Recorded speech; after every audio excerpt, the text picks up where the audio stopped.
not starting your week off with a shart. Yeah, me too. That's a rough beginning to any... Even ending your week. I guess ending your week with a shark may be a good story behind it. At least you go ahead. Yeah, exactly. But hey, it's the Bob and Tom Show live from the O'Reilly Auto Parts Studios. Christy Lee's at the Silac Insurance Company news desk. Howdy. Pat Godwin's across the way with the organ and the guitar. Hello. Jeff Oskey's there. Is this thing on? Willie Griswold's over there. Hey, it's on. There's Ace Cosby. Hey, I'm Josh Arnold. And Tom, how the heck are you? Sleepy. Thank you. Sleepy? Let's be honest. Long weekend?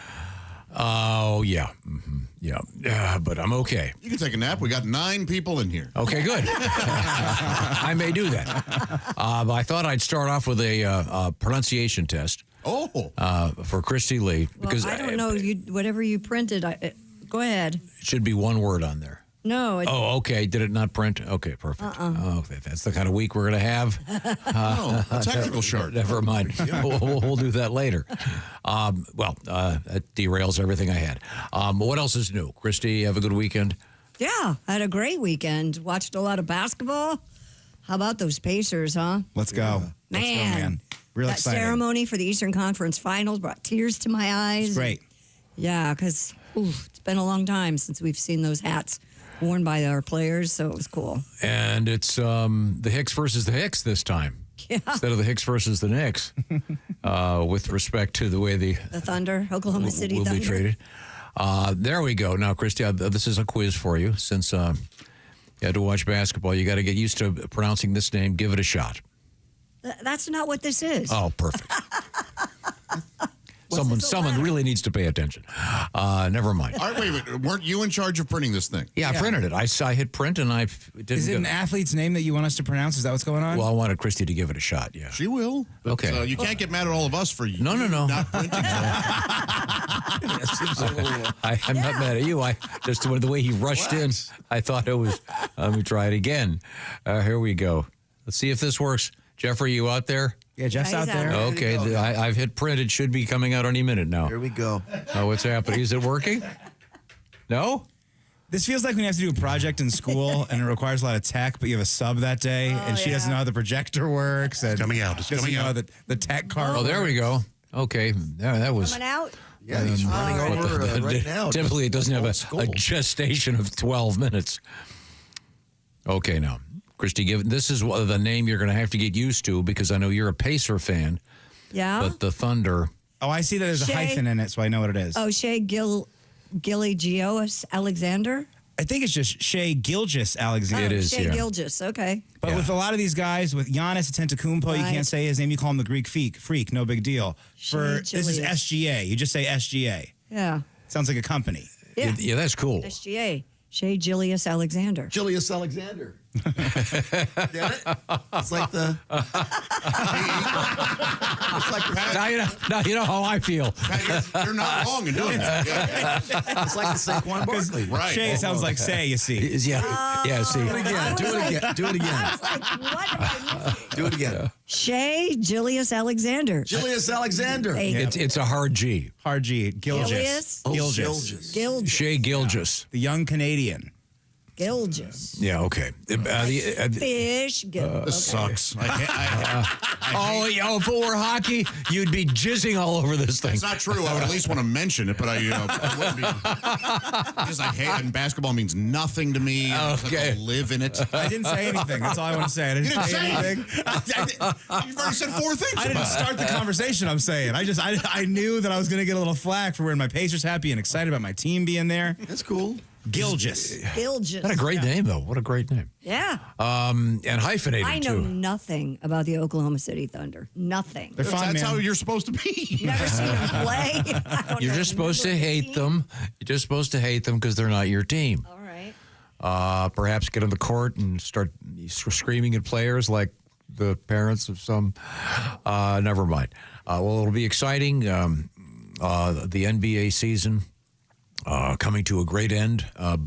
Getting ready for the great ending. So When's it'll the be first fun. game? Thursday? Thursday. Yeah. Yeah, it's 2-2 and 2-2-1-1-1 again. Mm-hmm. Okay. Best of 7? All right.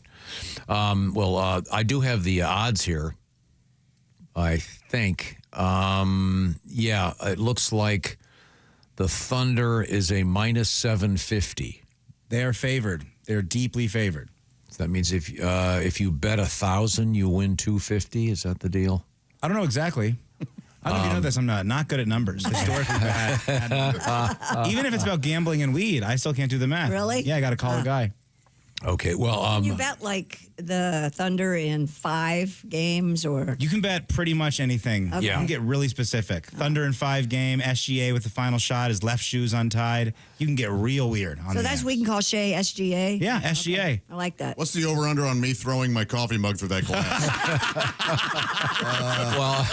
I got 10 minutes. You know what? Is it the amount of time? Throw mine, too. Yeah, is it how many coffee cups are you going to throw? Is there Okay, cream in the coffee? okay, There's it's- a lot so of what this did stuff. you do this weekend if you didn't watch basketball? What'd you do? What do you mean if I didn't watch? Of course I didn't watch basketball.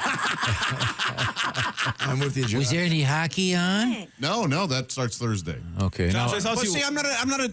I almost cussed. Go ahead. I'm not a jerk. I'm playing to be. I actually really like that people are excited and stuff. I don't get with hockey. You guys always bring it up.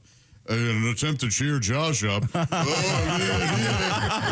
don't ever bring it up He really. doesn't bring it up. I understand that this hockey finals, the what is it called again? Stanley The Grey Cup. Oh, the not the Grey Cup. Oh, it's the Stanley Cup. I guess they're going to shoot the puck and put it in the net. Yeah, see, and then he does this. I don't know who told him that or where that comes from. Good. That's the essence of hockey. You shoot the puck, you put So it in the couldn't net. I just go, I'm going to shoot the ball and put it in the That's net? the And I essence of say that about basketball. basketball? No, but there are many ways to do it. You got your 3-pointer, you got your dunk. Hockey, you jackass. You know what? This is my shart. Talking to Tom is like sharting my pants. It's the worst way to bad start way. off your week. Can I tell you, you calling him a jackass? Best way to start my week. I'm a big fan of that, man. Well, one man's shart is another man's comedy. There you go. Shakespeare said that. It's early established that. Well, we'll catch up with everybody, what they did, what they're going to do, and what is meaningless. What is meaningless in life, and what the whole point is. Now, let's see what Monday, Tuesday. Last Tuesday, we called something, and it appears to have happened. What? Well, it's something involving sports. Oh. It was a prediction on this show, and it appears to have come true. Very excited about that. That'll be that'll be coming up in the news. It's very, very exciting. Also, we have we heard from Chick? Chick is on vacation in Was Aruba. floating in the ocean. The last picture I saw on his Good, Instagram. man. Yeah. Face up? Yes, face up. That's a fair question. Yeah, that is. I was going to say very fair. Pulled him out of the water. Yeah, Chick hates he hates the sun, hates the Like beach. he was loving it. Yeah, he looks relaxed. Also, that's what are good. you talking about? When you're at the beach, you're wearing that assassin suit that you wear. It doesn't look like you're enjoying yourself out there. I'm not. Kind of just forced to be out there.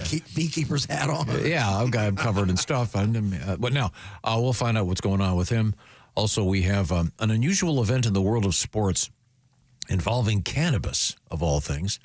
And also, Christy, when you go out to a restaurant, Yes, sir. do you ask the server, the waiter, or the waitress? What do you recommend? Do you ever do that? I do that. Well, there is a survey about that, and maybe you'll change your ways. Don't you do that as well? On occasion. No, Isn't that like one of the big server's biggest pet peeves? Yes. he doesn't ask them what food to get. He asks them deep personal questions. Oh, I like okay. that tattoo. When did your father die? Stuff like that. Yeah. He goes way too far in there. What kind of car do you I've heard drive? this one from Tom at a dinner. You have very unusual looks. He said that. He meant exotic. I'm not kidding. He said that at dinner. Yeah. He said it to my older brother, but still, he said it.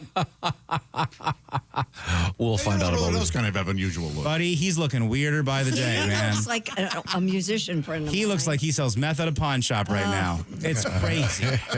He has purple hair. I'm very proud. Oh, it's purple now? It Okay. changes every day. We were talking about that on Saturday. It's like mood hair. Like every day it changes color. It does look good. It looks intentional. He's got a look. Yeah. Yeah. I'm almost jealous of that. I feel like I look kind of plain in a way. Identity crisis. He knows who he is, dude. Yeah. Chest hair out. Yeah. Gold chain on. What? Yeah. Oh, yeah, man. Sam? Yeah, I wasn't just saying the pawn shop thing, meth, to be mean. It's a real look for him. Stands out in a crowd. Uh-huh. Look at him and go, that guy looked in the mirror and said, I'm going to do that. That kind of thing. I thought he looked very handsome. He did look handsome. It's put together. It's a look, man. It is the look. Right now, this portion of the Bob and Tom Show brought to you by our friends at the Silac Insurance Company. Well, if you've been paying any attention, those things at the end of the newscast where they talk about the Dow Jones Industrial, the stock market's been way up and then way down and then way down and then way up. And you get the picture. It's called volatility. And you can counter that. You can not have to worry about that. If you have something called an annuity, when you retire down the road, it's nice to know that you're going to be getting that check every month, no matter what's happening in the world of the stock market, et cetera, et cetera. Annuities are designed to protect your retirement. That's where the Silac folks come in. They are the annuities experts. So with an annuity, that's not going to happen. Like I said, the money's going to keep coming, and you can't outlive your money. That's very important. Find out what Silac annuities can do for you. Some restrictions apply. Learn more by going to silacins.com. By the way, there's another really easy way to just get some information about annuities. Pick up your phone and call pound 250. You hit that hashtag thing. They call it a pound sign. It's got like 40 names now. Pound 250, then say the keywords lifetime income. That's pound 250, lifetime income. Once again, pound sign 250, lifetime income, and get some information from the Silac Insurance Company. Your retirement, plan on it, and when it comes to getting that check, live on it. That's from the Silac Insurance Company. Now, also coming up, we have nice news from the NFL on the happy side of things, a little bit of romance. And what's the best place to find a romantic partner? This story actually had the words meet cute in the headline. I deleted it for fear that between that and basketball talk, Josh might hang himself. I took it out for you. It's all coming up. We are in the O'Reilly Auto Parts Studios. This is the Bob and Tom Show.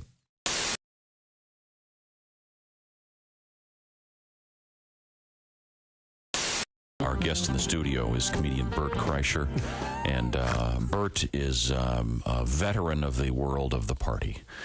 He was voted the #1 party animal in the country by Rolling Stone magazine.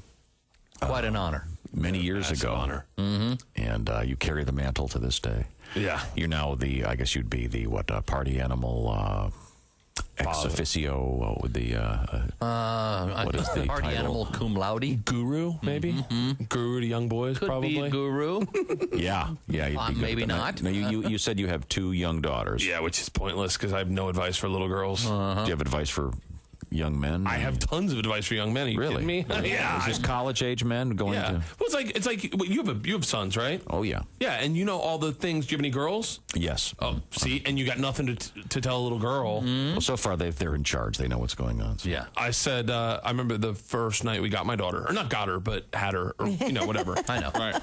And she was crying real bad, and the nurse was like, the nurse comes in, and she's, and wrapped up like a joint in a box. Right. I guess that's what Yeah, I they, see. yeah. And the nurse comes in, and that's what I thought it was. You are a party animal. She was like, let's, what have you done? I was like, nothing. Mm-hmm. She goes, what are you going to do? I was like, I put a towel over her face and cut the oxygen in half. I don't know, nothing. And she goes, here's what you do. Take her head, put it by your heart, take your pinky, place it on her lower lip, and allow her to draw it in. That'll calm her down. So I do it, and sure enough, as soon as I put it on her lower lip, my daughter draws it in like she's trying to rip the nail off. Just, I'm like, we're stopping this tonight. Yeah. I'm not raising a daughter where that is her coping mechanism. That's a good point. Every time she gets a little spook, just, no, thank you. But I was massively unprepared for girls. I just didn't know. I never even listened to women. The only advice I got, and this for boys, you ever get into a fight with a girl? This works every time. I did this with my wife. 12 words. You are right. I am wrong. I love you, honey. You win, and you squash it. Really? You take her in your arms, you carry her into the bedroom, and you cuddle like a team, like a coalition. Scratch her back and let her go to sleep together, happy. She won. And that night while she's sleeping, cut her hair. Not a lot, just a little bit, so you know you won. Great advice for a boy, unapplicable for a girl. Bert Kreischer's our guest. I'm glad we have this on tape because you're going to be dead very soon, I think. Yeah, we can use that as evidence, I think. Yeah, you're going to be wheeled out of your own home in a gurney. Yeah, I have no idea. Oh. It's forever, right? What am I counting the days for? You think guys doing life in prison count the days? I don't think so. You do your time, I'll do mine. Oh, no, I got out. You got out? Yeah. I escaped. The reviews are in, and America can't get enough of Chick McGee's Silac commercial. Fanatical fans everywhere are even watching it in reverse. You know, this actually kind of makes sense. Truth is, you won't be finding any retirement checks in your mailbox until you first go back into your house and log on to SilacINS.com. At the Silac website, you'll even find a special link just for Bob and Tom listeners. Hey, hold on now. This part shouldn't be going backwards. There we are. It's SilacINS.com. Don't go backwards in retirement. Look forward to your retirement. Look into an annuity from Silac Insurance. We have Donnie Baker and the Pork Pistols. Now, do you guys have a little tune you're going to play for us? Yeah, we got a tune. This goes, since you was talking to Johnny Rutherford's from Michael and Mechanics. This goes Mike Rutherford. to Christy Lee. There's something about you. Yeah. There's something in the air tonight.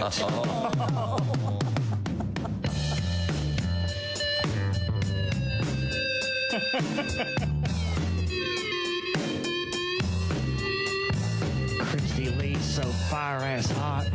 This tape is dedicated to her from Donnie Baker and the Pork Pistols on Q95. I bet you're not wearing underwear tonight. Oh, Lord. And we pray there ain't hair under there tonight. Oh, Lord. Oh, Lord. Chill of the night, if you don't wear undies, your booty's gonna get cold. Chill of the night, if you don't wear panties, your body's gonna get stoned. White snakes. White snake. Ooh. Christy Lee. Ooh. Better get with me. I just want to get close to you and set my pork sword free. And I just want to get close to you, 'cause 1 and 1 makes 3.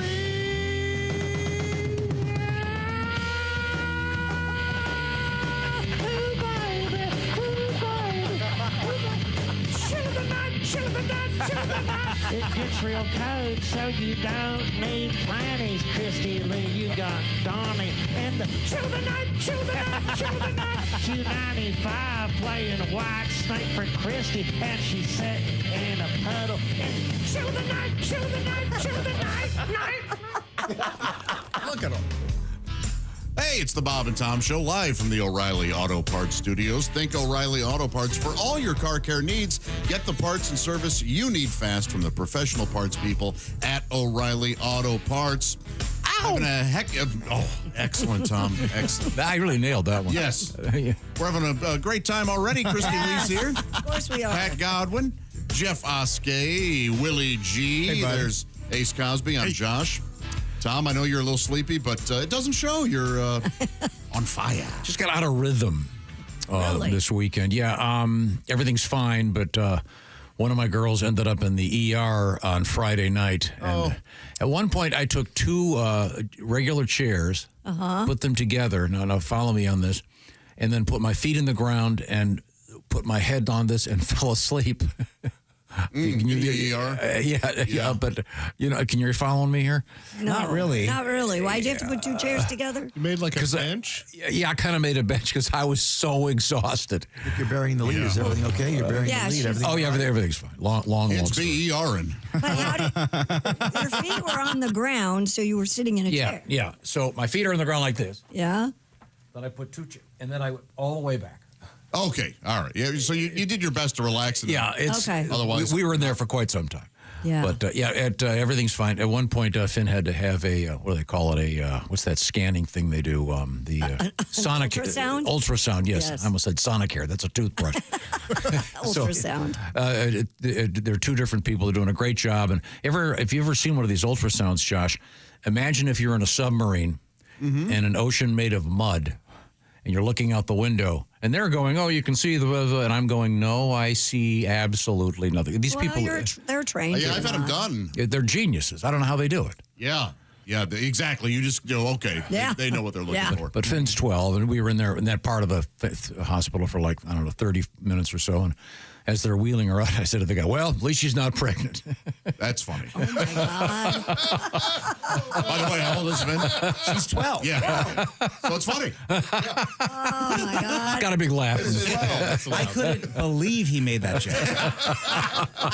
I couldn't believe. Did Finn laugh? I bet she was more. No, she was on morphine at the time. Oh, jeez. Well, that Finn stuff hasn't really been there. She hasn't been present for the funniest hospital stories. One time, me, my dad, and Finn were all on an elevator. She had to get an operation that morning. It was very scary, but she was tough and she was brave. And we're in the elevator going down, and this really sweet tech just goes, "Look at this, sweetheart. Look at all the people that love you. Mom, Dad," and then gestures at my dad. Even Grandpa's here this morning. Oh yeah, these jokes are funny. Get those too, Tom. Yeah, that joke was funny. Unlike the 12-year-old pregnant joke, Mike, you're her dad. It should be offensive to you. No, he said, "Thank goodness she's not." At least she's not. He was relieved. Oh man. I was blown away. The guy, he knew who I was. Yeah. He got a little bit of a charge out of it. Did he? And by the way, there's an art form, and I think there should be a competition steering a hospital bed Sure. through a hospital with all those lines and stuff on it. The IVs and everything. It's unbelievable. Yeah. You could do a version of the Indy 500 with these guys, and they're all woo, woo, woo. God bless them all. Yeah. I had a dinner party yesterday, and no one went to the ER, so I call that a success. Nice. Oh, that is, yes. That's huge. First time for everything. Yeah, right? Well, Mike Mark from our staff came in, and his wife is a brilliant dancer. Yeah, choreographer. And they have their big annual thing at this huge auditorium. recital? 3 ambulance calls. Oh, jeez. There's a successful show. I told you, don't push her off the stage. But that went well. In any event, all is well. But my sleep schedule's a little bit off. It sounds, for good reason, man. Oh, man. I don't think they were too upset with me at the ER when they were giving Finn morphine a couple times. I said, "Hey, can I get a taste of that?" Usually when I give her fries, I take 2 or 3. How about we do the same with the old? Yeah. Boy, that's because I remember I had to have that a couple times in my life during various surgeries. Morphine? They give you this clicker gizmo. Yeah. And here's if you just imagine you've got this clicker in your hand, and when you click it, it gives you a dose. So when they give it to you, you go click, click, click, click, click, click, click, click. Then it has a governor on it. Otherwise, I'd be living under a bridge going, "I used to be somebody." You were clicking it like you knew the answer on Jeopardy. Yeah.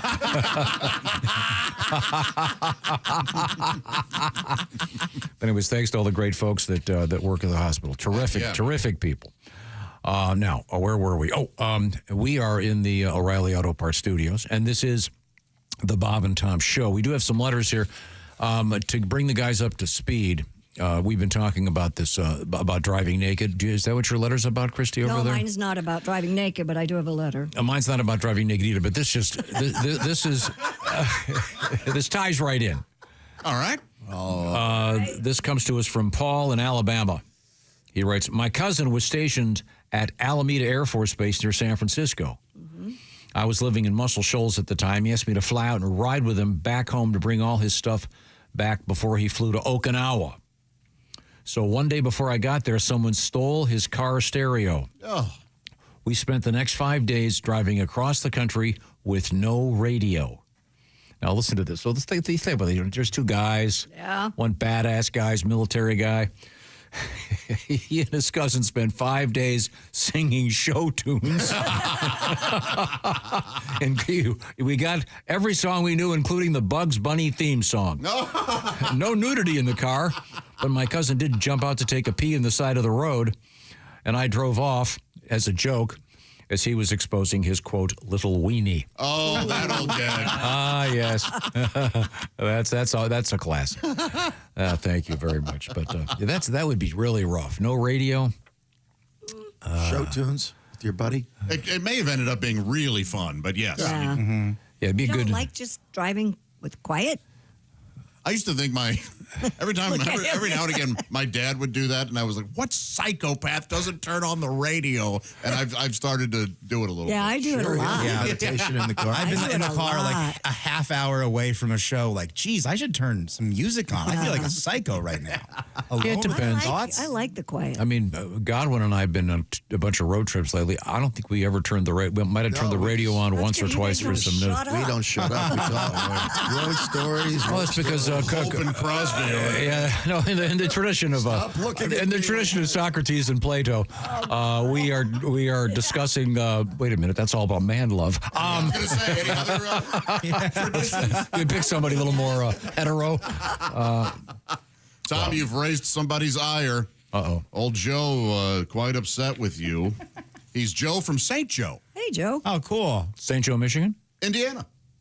Tom, it's what it says. Tom, you arrogant prick. right? That's how it opens. I love Joe from St. Joe rules. Tom goes, right. The boys from Bakersfield, California. Do you have any idea who he's talking about so far, based on, in the last week, you really trashed these gentlemen? The boys from Bakersfield? Korn created a new music genre in 1994 with their debut release. The guitarists Head and Monkey play 7-string guitars. Oh, and cool. Fieldy, the bass player, a 5-string bass. Ooh. So it's like having an amp set at 11. It's one better. They have 15 studio albums, 15 releases made it to the top 10 of the top 200, 53 music videos. They debuted their Adidas tracksuits. Their last record was in 2023, and they are still touring. How can you besmirch them? No, I wasn't besmirching them. I'm sorry. I was besmirching the guy that got the Korn tattoo on his neck as a prize. There was a contest, and that's what the winner got, and the guy that won it actually did it. I think it's bad. Yeah, it's pretty cool. Well, He could be a grandfather. Yeah, that's the thing. Right. When they find him, lying face down like chick in the ocean. he wasn't Well, face down. hey, it's the Korn guy. No, I Clapton is actually going on tour with them this summer. Oh, really? Korn and... Yeah, it's called Cream Corn. There it is, folks. Make it a great one, everybody. Yeah. Remember, I forget the name, but there was a comedian I really liked that did a whole series of fake tours. Oh, Petty Cash. Exactly. Yeah. Those are funny, yeah. The San Francisco-based guy. I'll think of his name in a second. I remember, and there was David Spade would occasionally do those. I remember one he did in the 90s. It was the Beach Boys and UB40. And now it would be UB80. Yeah. Now UB40 would be. That's hilarious. I'm sorry. Any other letters over there? I have a letter. Okay, go ahead. This is from Ken in Iowa. Just had the pleasure of seeing the Black Moods last night in the little town of Earlham, Iowa. Nice. They were part of the 11 Amp Music Series. I've heard them on your show. Could not pass up seeing them live. They were great. Love your show, Ken. They are Thank you, Ken. We're making arrangements to get the boys back in here. All right. They are so good. We were talking about slang terms for the... Wiener or vagina? Thank you very much. Thanks for the fill-in. My little stuff. And I was talking to a friend of mine about this. The topic came up with regard to ladies coming into the emergency room. Oh. And he worked in a urban setting. Mm-hmm. And You just looked around. It was fine. Here we go, everybody. Around. Like you're telling him. Oh, he looked around. Doesn't care. Ace is sitting right there. Big city. the most often the term was used was down there Oh, yeah. Yeah. for the makes ladies. sense. Right. This comes to us from an ER nurse. Lori, thank you very much. Here are some of the ones I've heard over the years. Oh, for down there. Yes. My monkey. Okay. Nice. Seems kind of a new. Have you ever heard that one, Christy? No. My monkey be itching, perhaps? No. Is that- Thank Hey, Willie. It's going to be a long I list. want to go over there. and Somebody slap didn't him. give you the one that we There could had be off two. today. There could be 2 terms on this, and it'd be too long of a list for us to be reading. My purse. There we go. Purse. Have you heard that? Yeah, That sweet, sweet purse. No. Or Percy, I suppose. Then you sound like Sean Connery. Percy. I'd See, like to I show you, always thought that show you my Percy sledge. I always thought that the purse would be your breasts because a lot of women keep a lot of stuff in their bra or Who are you, Miss Kitty? No, I'm not. Especially in some urban areas. I got you. Yeah. Oh, You had younger kids. Did they ever watch Thomas the Train? Oh, yeah. Yeah, My son did. There is a train on there named Percy, which for 2 and 3-year-olds trying to pronounce their favorite train, it comes out like I feel like someone did that on purpose because there was nothing worse than they had a train thing at the museum where we used to go. Yeah. And my son, his favorite train was Percy, and he Hey, Dad. wanted to play with Percy, and He was there to see Percy. and was very loud about it. And I was like, no, boy. that's the train's name. He just isn't good at enunciating yet. Yeah. That's This a one's- ours down. Yeah, exactly. This one's so much bigger than the Percy at home. Stuff like that. wow. That's going to go through that tunnel. That looks like it might be a never mind. That's the one delivering juice. Oh, mercy juice. We continue with our list from Lori in the ER. He's working. One lady referred to it as my rose. Ah, all right. I've heard Yeah. flower. Flower, yeah. Tulips. Tulips, Yeah. It's technically 4. So this prick's already down there. Never mind. Coochie. Sure. Very common, Oh, yeah. yeah. That's a cute one, yeah. But I mean, in a medical setting, Medical, no. a doctor, it's my coochie. Well, it depends. I mean, hey, if something's really going wrong, say whatever you need to get the point across. Yeah, and then Lori says, Nurse Lori finally says, I rarely hear the word vagina. I occasionally do hear vajayjay and woo-ha. Woo-ha. Makes those technical name for COVID way funnier.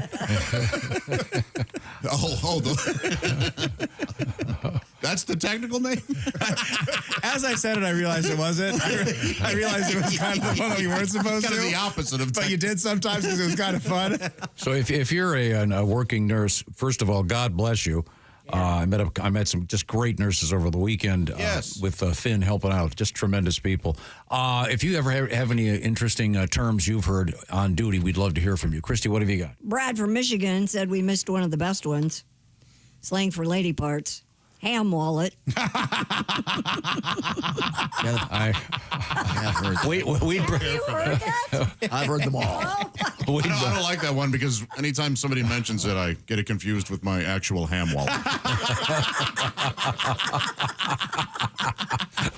We'd prefer the ones that maybe the ladies should tell us rather than the ones that the ones the guys know.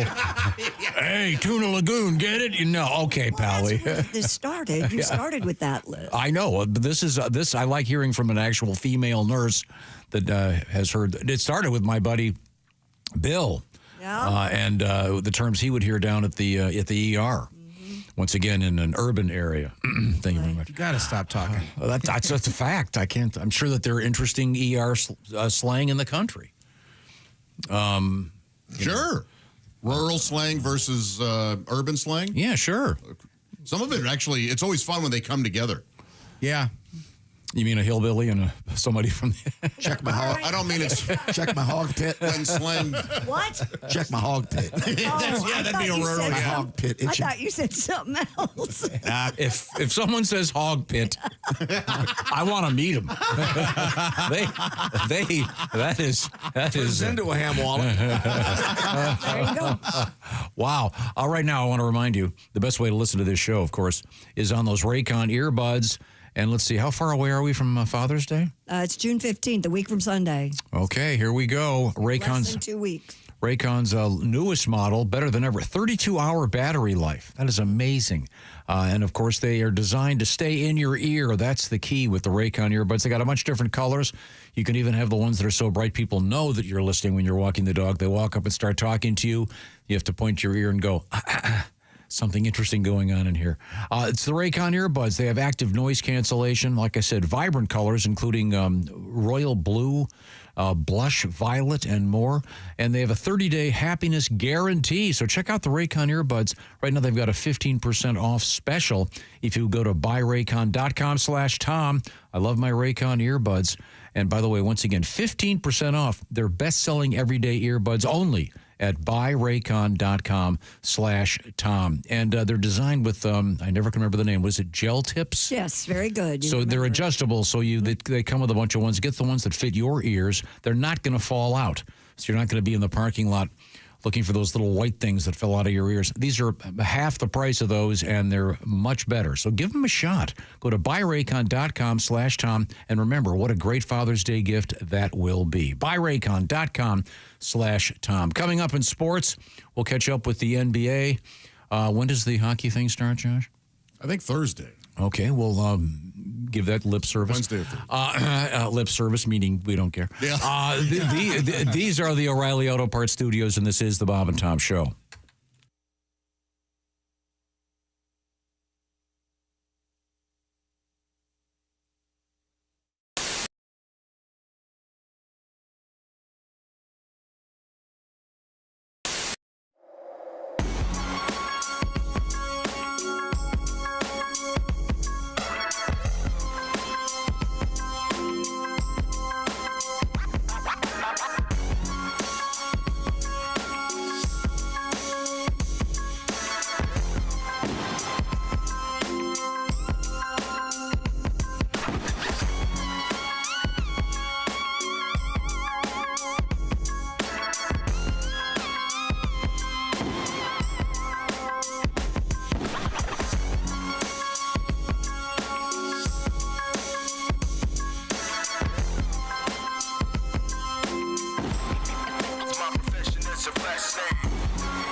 Break up with your brewer. Switch to Java House. Amazingly smooth barista quality cold brew in seconds with no equipment required. Just peel and pour over hot or cold water. Effortlessly easy. Coffee, teas, hydration and energy drinks, hot cocoa and more. Order online at javahouse.com. Java House, the official coffee and refreshments of the Bob and Tom Show. Bob and Tom Show. Bob and Tom and Steven Seagal. Steven Seagal. Hey, Steven, how did you make your living, Steven? You know, I made my living in the movie. Oh, okay. Yeah. For the last 20 years, I've been a cop. Uh-huh. I understand Christy Lee is having some second thoughts about moving. No, she already moved. A lot of people don't know, but for 5 of the last 20 years, I've also been a real estate broker. Really? We had no idea. I love open houses, man. Sunday, I show up, meet the owners and say, you get out the car! You get on the ground! Yeah, it's crazy what happened. You Steven Seagal! Yeah. You Steven Seagal! Yeah, I get that a lot, man. And then you Steven Seagal! Yeah. Hey, back up, man. That's it. I made my living in the movies. Every time my ass whooped by Steven Seagal. For the last 2 seconds, I've been a bitch slapper. Steven Seagal. No, man. Wow, you have sound effects and everything, huh, Steven?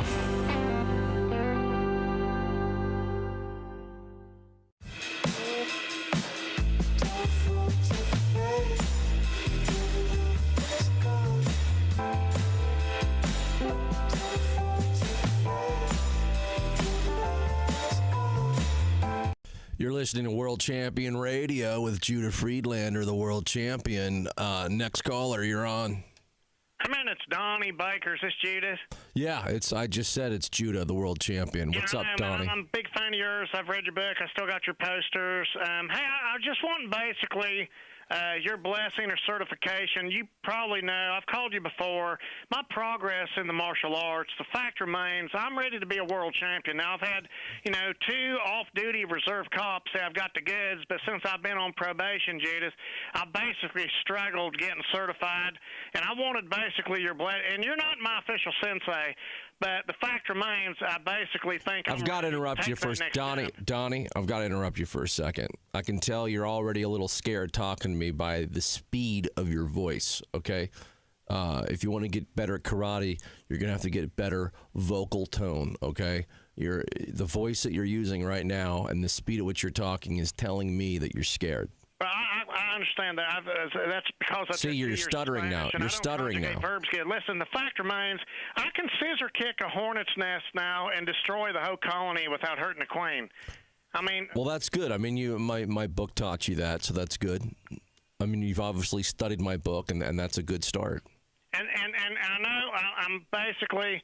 And you don't know this, and I've not told you this before, and I don't want your sympathy, and I'm not a cripple, but I have had Tommy John surgery on both knees, and Okay, I'm sorry. I've actually never had surgery. I've never needed it, so I can't relate to your problem. No offense. But no, I'm not offended. But see, I ain't lucky like you. You know, your name's Judah. You know, you were born for this. If my name was Taekwondo Baker, I'd have the same luck. But you've kind of had a golden spoon in the martial arts. No offense, but Judah, Friedlanders, duh. No wonder why you're so good at it. I mean, again, if you know, I've studied switchblades. I've had to work my way up. Yeah, well, you know, see, that's one of your problems right there is you started your training using weapons, okay? And if you want to be a really good fighter, you have to learn to fight without weapons. So I need you to get rid of all your weapons, all your switchblades, all your butter knives, okay? And start from the beginning. You got to use your body. I'll take your advice, but see, this is hard. I mean, I've always been, you know, you're talking. Hey, I'm not saying it's easy. Becoming the world champ's not easy, Donnie. Okay. I know, Jude. Well, listen, can I call you back when things get better? Yeah, I hope things do get better for you. How many sit-ups are you going to do today? You know what? I'm on break now. We're not supposed to do any calisthenics or nothing like that on break. How many push-ups are you going to do today? Made me drop my shorts and turn a cough to check me for asthma, and my test results came back short. Listen, I'll call you back when I'm off break. All right, that sounds good. I actually have to do some push-ups and sit-ups at the same time right now. So keep training, okay? You're the best, man. Keep rocking. Stay tough. I got to go. You know it. Okay, Donnie. Okay, that was Donnie, everybody. We wish him well. He's trying. He's read my book. I think he needs to reread it. When you become a Bob and Tom VIP member, you get more and less. Wait, what? Which one? Which one is it? More or less? It's both. VIP members get more stuff to hear and less commercials to not hear. So Bob and Tom VIP is a good deal? Yeah, more or less. Hey, looking for the link to sync with Bob and Tom VIP? Yeah? It's right there at bobandtom.com.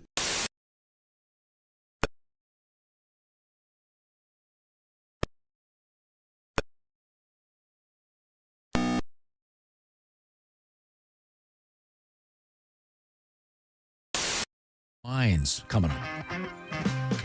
Hey, it's your love bunny inviting you back to the Bob and Tom show. Yeah. The love bunny. Here for you, love bunny.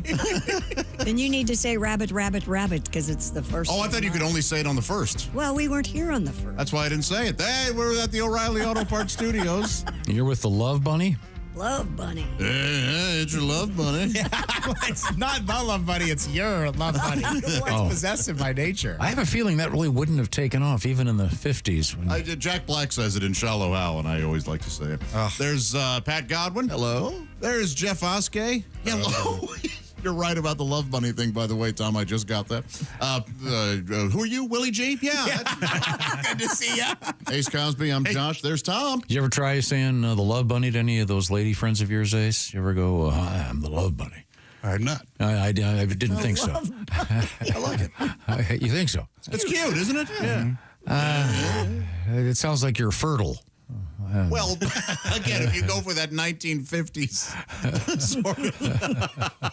There were so many great, especially nighttime DJs from the 50s, with great names. Of course, Wolfman Jack being among the greatest. And sure. Who's the guy that put on all the shows in Cleveland?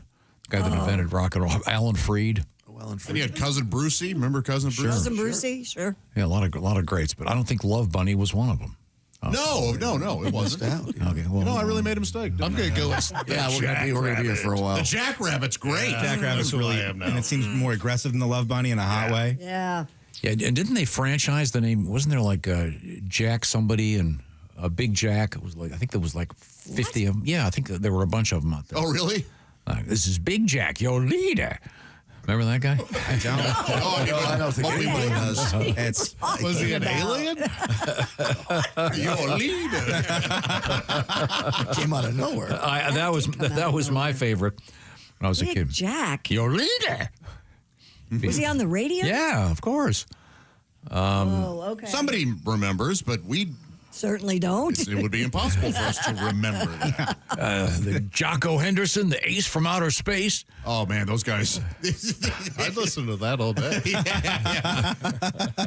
I'm in a retirement home somewhere going, finally, Tom's talking about the ace from outer space. I mean, that's one of the greatest ones. It's Jocko Anderson, the ace from outer space. Yeah. Was he on in Cleveland? No. Oh. But he's one of those famous guys. There's like a hall of fame of those great guys. Okay. Sure, there should be. A museum, maybe. Yeah. A lot of daguerreotypes in there. Well, I think those guys were very talented and Sure. Boy, what those guys do before radio was invented. Like if you had that Stood voice on a hill. shouting, hey, good morning to you. I got weather on the 10s. Come back. I'm the ace from outer space. No, ace. No, that's A. No, that's very funny, sir. No, it's ace. This hour brought to you by Thornton the Blacksmith. He can shoe your horses anytime. We have some other letters to get to, but I thought, Pat, perhaps a song. You have a new song I really like. I don't think Jeffrey's heard it. I don't think Willie G has heard it. Which song is so this? beautiful. Summer is here. Yes. Because the weather has been really nice in lots of places. It's going to get nicer. Can I introduce it like I'm the moon dog? Absolutely. Please. Hey, the man who invented rock and roll, ladies and gentlemen, Alan Freed. He's the moon dog. Summer is here, and I'm cutting the grass, filling the pool. So happy winter has passed. Planting flowers, digging a garden, bought some sod, put a new yard in. I'm so happy. Summer is here. It's nice, man. It's pretty. Building a deck, stained the hardwood floor. Got in my new hot tub without any shorts. I'm gonna start up the grill. Charcoal's the best. But someone I know is pissed and perplexed. That's Jackie, the manager of my apartment complex. Summer is here and I have to move somewhere else. Rockin' Robin with a little bit of Patty G here. Coming up, Porky Chadwick. He's the daddy-o of radio. Yeah, he's on the way, babies. I like that. You're doing great. This just Daddy-o radio. Patty G, the fastest tongue in the West. That's why the ladies love him. Stop. Please don't ever do that again. Turned you on too much? No. Turn me on too much. Goodbye, erections. I got chill. It's a new song for Patty G. It's called Goodbye Erections. I think it's about tearing down buildings. I'm not so sure. This is the daddy-o of radio. One of my favorite things you do is that when you're very tired, instead of taking a step back, you overcompensate so much. You're doing voices, you're riffing, you're reading off the computer, you're looking up the daddy-o of radio. Yes. Oh, I know the daddy-o of radio. Is that a real thing? Yeah. I like that. Was anybody the Ayatollah of rock and roll? You know, they're actually. Yes. Yeah, I always love that. Yeah. Yeah, that came later. Sure. I mean, when the world was if you were talking Ayatollah in America in the 50s, you were planning something. Just saying. I wasn't you're looking way down the road. Okay, well, did you have another letter or did I? No, I don't. Okay. I don't know. Do you? I have a letter. Oh, go ahead. Hey, Jeff. I was listening to the show Friday, and you guys were talking about leaving a present in the cup on a golf course after a sexual encounter. Yeah. Oh, yeah. You dirtbag. I left me out of that. A good friend of mine and I worked at a golf course one morning. After a big tournament, we split up to handle our tasks. One of us would rake the bunkers. The other one would change the cups. After about an hour, I got a call from my friend. You'll never believe what I just found in the cup. What did you find? He found a cup that someone had defecated in. I didn't believe him. I went over and sure enough, someone had definitely pooped in the cup. We had to take it back to the shop, clean it out, then put it back in the ground. We still laugh about it to this day. Love the show. Thanks for the laughs. Donovan. Thanks, Donovan. Oh, man. Well, how mad would you be? How bad of a shot do you have to hit to go, all right? I mean, I've thrown my clubs into a lake, sure. But I've never said, okay, that's it for this game. Yeah. I'm going to go crap in the hole. Was that the last time? That would be the day I quit my job is when I found that. No joke. Like, I'm going to go work at Dairy Queen. Although you get a similar cup at Dairy Queen. No, but it says, but you can make the cone look like a pile of crap. Just spin it just the right way. Okay, well, this is a snappy 2-track Malone saying hello, everybody. 2-track. Kidding out of here. Back in those days, they were lucky to have stereo. It's mononucleosis with the nuclear sounds of hot radio. Hey, Mono, we got to talk to you. We've done some air checks. Yeah. You know, look, we call you kissing disease. Hey, listen, coming up, it's Jimmy Vinyl with he's spinning your wax. Wait a minute, I just mixed my metaphor. Jimmy Vinyl's not trying too hard. It's like Johnny Football. You could be a little more creative, right? When did they become vinyl, by the way, now that I think about it? Weren't they plastic in the beginning? Oh, geez. I don't know. Acetate in the beginning. Was it in 78 were acetates? I have no idea. They were thick. Yeah. They would bust. They were like stiff. Stiff records, ladies and gentlemen. They have some very, very actual big label. Yeah, I know. But we are in the O'Reilly Auto Parts Studios. This is the Bob and Tom Show.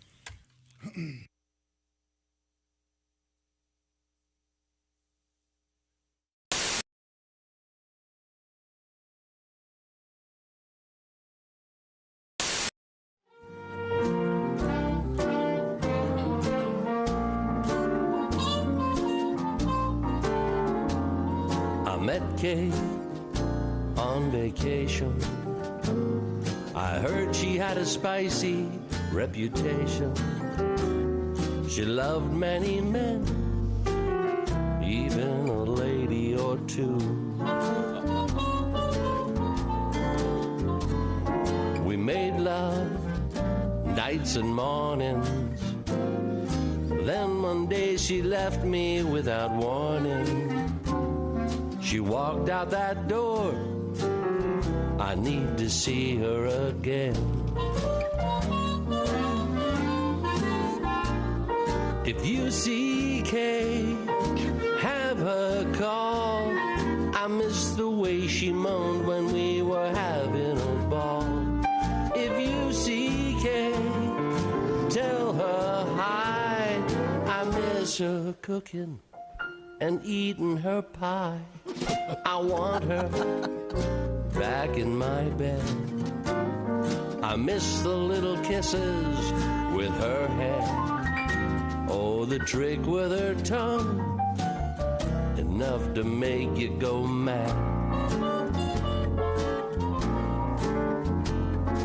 Kayla, like Venus, the feelings of her hands between us. She's the queen of the ball. I need to see her again. If you see Kay, have her right. I miss the way she wiggled under me each night. If you see Kay, let her know I miss her lips and to feel her below.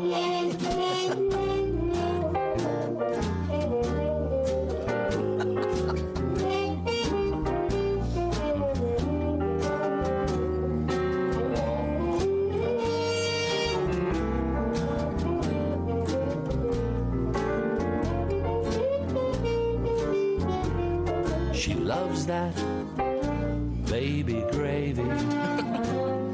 She had her share of seamen in the Navy. If you see Kay, I miss her. If you see Kay, I wanna kiss her. If you see Kay, I need to meet her again. I miss you, Kay.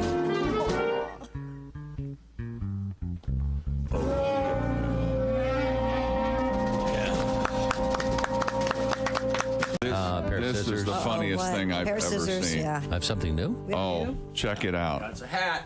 I know you like wearing hats, Bob. I love wearing hats. Bob, check this bitch out. This is from the greatest racing venue in the world, the Indianapolis Motor Speedway. I didn't know that they made a hat this big. This hat was actually worn by A.J. Foyt. All right. I was going to ask you, Is that right? fit in it. It's a little bit, a little bit big. Let me have that hat. This How big is that? It's big as a laundry basket, isn't it? It really is. It's huge. It says one size fits most. Give it to Bob.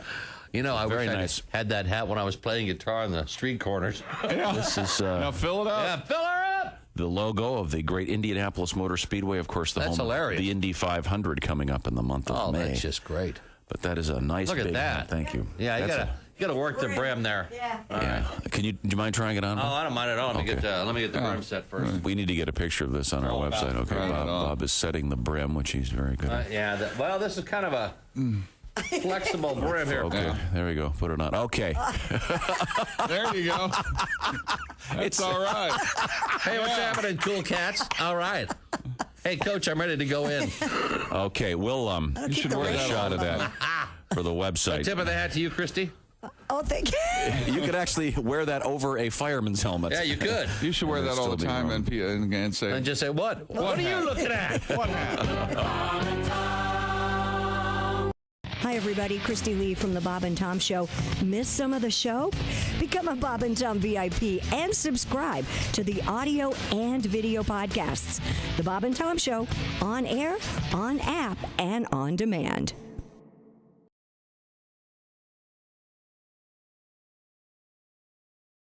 Hey man, it's Donnie Baker. Guess what? I saved up some money and bought this new badass spy camera. I swear to God I did. Check out this bad boy. See, I've got some Velcro here that I can put it right on my tap-out cap. Keep it right here on the side. Nobody would ever notice. They'll just think it's like a pacemaker or inhaler. Plus, I've got full coverage connected right here to my pager. So between these two things, I'm basically like a Navy SEAL or a coal miner. Except now my head's above water. Check this out. Hey, Chloe, I'm Donnie Baker with the Bob and Tom Show. I'm one of the sound guys. I need to put one of these lavender microphones on you just to make sure we can. You should run this anywhere you want to. I'm a big fan of 24. Hey, is Martin Sheen's son really full-blooded Cherokee, or is that just a rumor or bourbon legend? Is that? Here, maybe we should go this end first. Hey, yeah, it's a lavender microphone. It's just What the hell are you doing? I'm putting a lavender. Oh, You've got a restraining order. You're not even supposed to be. That's a different permit. That's a different. I'll be right back in a second. That's a different. He doesn't work I was that close. Get.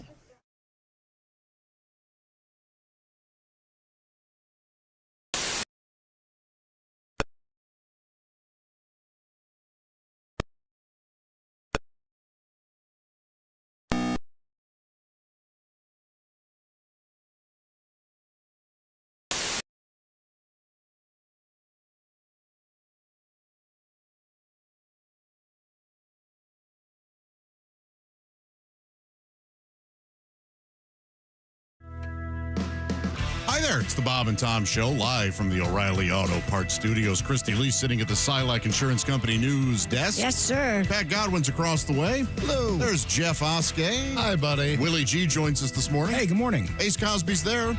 I'm Josh Arnold, and later this morning, Tom, we have Greg Warren doing the Warren Report, sponsored by Champion Windows. Visit championsavenow.com.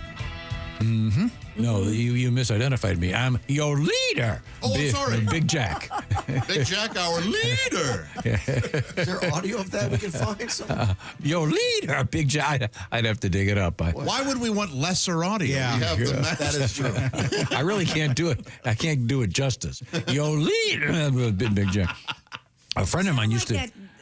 That character from the Star Wars movie. Oh, Jar Jar. Jar Jar Binks. Love That's him. who you sound like. Really? Leader. Yeah. Now, I'm the only one that liked Jar Jar Binks. I like him. Oh, thank you. Good. People get all uptight about Jar Jar. Yeah, I don't hate him. And he got politically corrected out of the movies. Well, he was also just not. He really, yes, there was some political correctness going on, but for the most part, people just didn't like him. They thought he was annoying and unfunny. But that's part of life. Yes. If any, we prove that every morning. But I also, it's one of those things, to me, it's like the Apu character in The Simpsons. They got rid of him, and then they got rid of everyone of that. I agree. And so that's offending you, so we're going to eliminate those people from the universe. Yeah. Do we not remember the 12 episodes about his culture and learning, you know what I mean? Yeah, so we're just going to hide? So the accent that Jar Jar had, that a whole civilization gone because it was politically incorrect. Well, I don't know that we have to worry that much about the Naboo. Yeah, oh no, they were wiped out. They wiped out the Naboo. They were so many things you could protest. The first thing you're getting involved in is space Jamaicans. Fake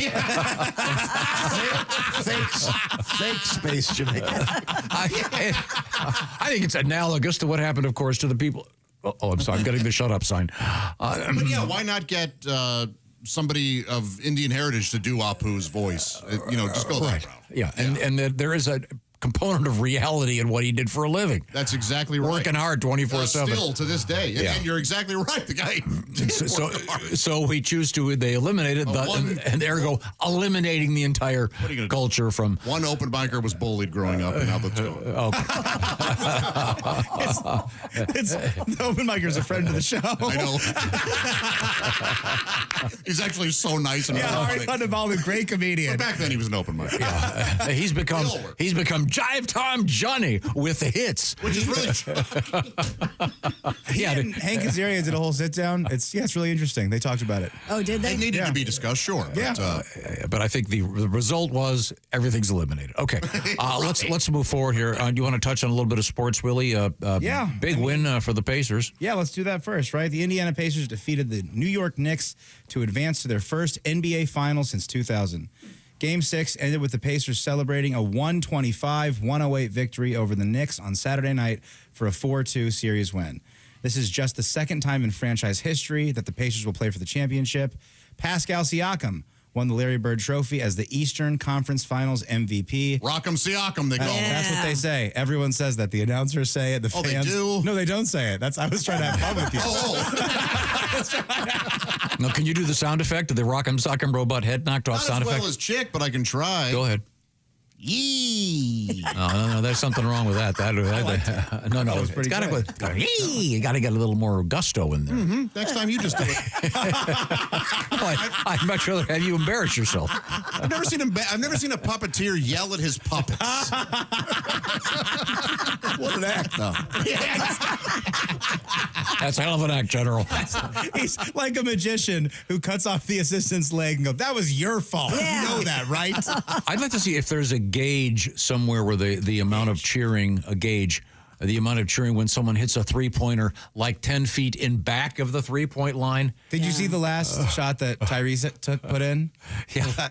It was so cool. They're already up by 17, and Tyrese is at half court, and he just throws one up, and it goes in, and I laughed. It was so funny that it went in and he took that shot. Yep. It's great. There's just something about it. You just have to scream. You're watching by yourself at those. Yay! Oh, sorry. I just woke up the dog. So great stuff. So some great basketball on the way. We'll see what happens. The general feeling among the critics, if you will, is that the Pacers don't have a chance. Right. That's the. Oh, I love when that happens. I love when a team has something to prove. Well, it's the whole playoffs. It would be insane. You would watch the playoffs and they're beating the Bucks, and it's just going, "Oh yeah, the Bucks. They didn't do anything good tonight." They're never talking about how well the Pacers do. You know what? You're right. They've been an underdog did it. this whole series. Yes. It's insane. It's so exciting. I feel like I'm 14 again. Yeah, every game, it's always the other team they talk about. They never talk about how good the Pacers are. Yeah, on a different note, Reggie said goodbye Yeah, that was a tearjerker. because the broadcast rights of going to NBC. yeah, so someone will pick up Reggie, I'm sure. And I love that Rick Carlisle comment about it's basketball in 49 other states, but in Indiana. Yeah, that was cool. Man, and it's. Oof. Have you ever seen, if we ever have a Halloween party and Rick Carlisle gets to come, he could be Jim Carrey. Yeah. Put a wig on him. They have exactly the same face. Yeah, they look similar, man. It is really, I thought of that and I went on Googled it and there's like 50,000 things about it. Oh, really? Yeah, comparing pictures. I do wish that the coaches wear like what I'm wearing right now, like a pullover thing now. They all look like they're about to go work out. I wish they were in suits again. I do too. They're not? No. Since when the NBA went in the bubble in 2020, remember that? Yeah. All the coaches just started wearing team gear, I think kind of as a way to kind of sell that sort of gear. And they haven't worn suits ever since. They all look like they just finished a workout or they're going to get coffee after yoga. Oh, it was super cool that they all wore suits. Yeah, I like it because when you get angry and you're wearing a suit, it looks awesome. Is any coach as angry as basketball coaches? They just look so pissed. Maybe all they're the just time. more forward facing. The lighting's better. You can see their face really well. I think I'd be angry too if I had to watch basketball all the time. I must be just going crazy. Once again, I grew up in Josh. St. Louis. We didn't have an NBA team. Yeah. I mean, I know there are still plenty of basketball fans there, but I just didn't care at all. That's actually why Bobby Knight threw that chair. He just hated basketball so much. He hated his job. He never wanted to be there. Get me out of here. I've always just wanted to sing. These championships mean nothing to me. Then in the fantasy dreams, he goes, "Hit it," and it cuts to the pep band, and they kick in with some great song and oh la la, a little dream sequence. Do you think the NBA is going to take a look at that in the line of shooting that the Knicks kept doing, kneeing people in the balls? Oh, boy. Come on. Is there anything more dangerous than Christie being somewhat informed? Having a little bit of knowledge about the game. Josh, it's a video of one 7-foot guy kneeing like a 6'8" guy just directly in the balls. I think you. Is it because was it one of those things where he's tall and that stuff's just going to happen? It could just be because he's tall, but it's the same two players twice in a row, and it looks very intentional. That's why I think you'd enjoy it because you watch the guy jump and then look at his knee like, I got to aim this. Yeah, I'm as semi-informed as Christy, and she's right. There's absolutely, you can just see the guy going, I'm going to knee him in the balls. And then Miles Turner is so good at his job. He has the presence of mind to stick around and try to block the shot. He did. It's not until he's landing that he's like, oh, my God. And if you're walking by in a jazz club and it says tonight only Miles Turner, don't you walk in? Oh, yeah. That sounds like the greatest jazz musician. Yeah. He's got 4 saxophones. He wears them on a belt like Blues Traveler. These are very heavy. This next song is my tribute to Miles Davis. I'm going to not face the audience. Okay. Play Bitches Brew. Go to hell. Okay. Coming up, we have more sporting news. And we called this next story. I am so pleased. This involves a friend of the show, Connor Daly, race car driver, handsome young man. And something happened to him that we were talking about last week. And now our little theory on this appears to have come true. It's very, very exciting. Right now, I want to talk about the official coffee of the Bob and Tom Show. Of course, I'm talking about Java House. Java House, by the way, had a car in the Indy 500. And the Java House also has a bunch of stuff right here. In fact, let me see. Oh, here we go, right here next to me. I've got a... what have we decided we're calling these things? Ramekins? Pods. Okay, it's a pod. Steel and bore pods. Steel and bore pods. Okay. They want you Java to- House kind of decided that and asked us to say it. Okay. What are we going to call them? So the Java House, my idea, remarket them? the Java House ramekin isn't going to take off? It isn't. Okay. This is a pod, and you don't have to put it in a machine. You just peel this part off here, and then you can pour it into the water temperature of your choice, perhaps a hot coffee, a hot tea, which is what I'm having right now. Or you could do one of their energy drinks, or maybe a hydration drink, even, of course, the famous hot cocoa. Java House revolutionizing the office coffee room, if you will, and the home coffee area. Probably the kitchen, not necessarily. I'm sure there's some guy out there that has a hot water machine in his bathroom. For brushing his teeth and getting a quick Java House first thing in the morning. Java House is the solution for your office break room. We've done it here at the Bob and Tom Show at our studios. We love it. You can do it too. One of my buddies, I was walking my dog the other day, came up to me and he said, "Hey, Cam, I got it turned on to Java House by you. I love that. It's really great. I've got it at my house and at my office." Visit javahouse.com and click on the Java House for Your Office tab and sign up for a free in-office demonstration. That is really cool. javahouse.com. Once again, go to Java House for Your Office. Click on that thing when you get there and sign up for that free in-office demo. And to be sure to ask for the hot chocolate in case you've got someone on your staff who, "Hey, can you bring in your marshmallows?" Yes, I did. Have coffee like the adults. No. So you don't want to call the product what it's actually called, but you do want to berate the product in an ad read? Yes. Yeah, no, I actually... He's making fun of me because I like the hot cocoa. It's delicious. We all love the hot cocoa. I haven't tried it yet. Maybe I should do that. Oh, yeah, please. But Josh wants to marry it. It loves me, and I love it. My dad's dead. No one can object. I'd like to say hello to you young broadcasters. How not to read an endorsement advertisement. Yeah. We'll have to edit most of this out. It's Java House. The coffee's great, and so's the cocoa, and I'll have to give it a try. Coming up, we have a great story about our friend Connor Daly, and in the world of endorsements, this is really, really great and fun news. We are in the O'Reilly Auto Parts Studios. This is the Bob and Tom Show.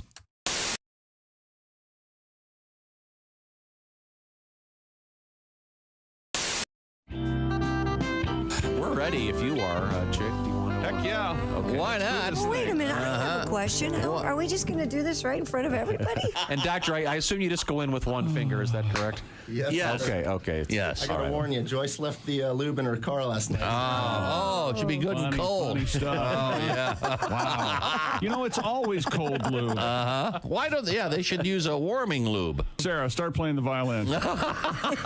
So we can't hear the screams. So, you know the theme from Deliverance? Yeah, I'm ready. Okay, you do the play-by-play. Okay, here we go. Oh, boy.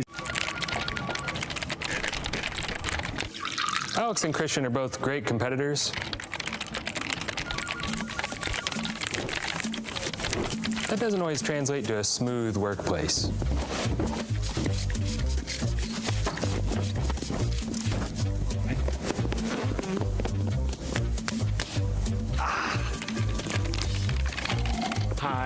Hydrate. Boom. Productivity around here? Not smooth. Excuse me 1 second, guys. That's it. One of you get me a coffee.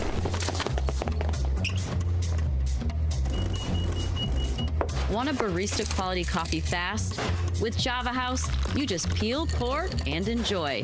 No complicated brewer needed. Amazingly smooth. Not smooth. Okay. Hey, Peter. Hey, Bob. What are you doing out here? Same thing you're doing. Got a light?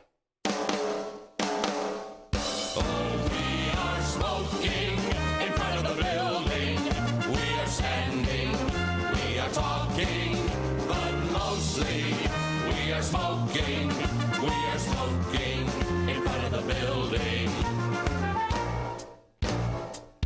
Oh, we are smoking in front of the building. We are puffing, we are gagging, we are happy because we're smoking. We are smoking in front of the building.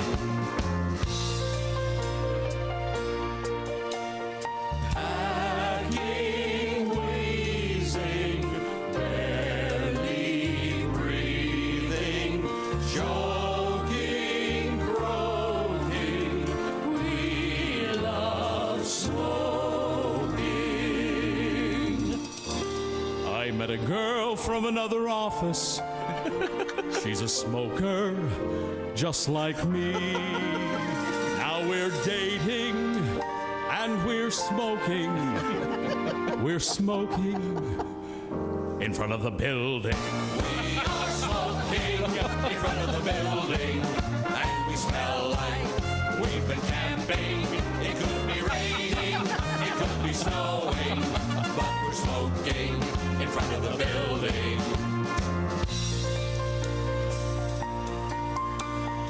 Hacking, wheezing, barely breathing, choking, croaking, we love smoking. I never was a smoker until I looked outside. They were smoking while I was working. So now I'm smoking in front of the building. We are smoking in front of the building, and the ashtrays are overflowing. We are smoking instead of working. We are smoking in front of the building. We are smoking in front of the building. We are standing, we are talking, but mostly we are smoking. We are smoking in front of the building. Smoking in front of the building. Smoking.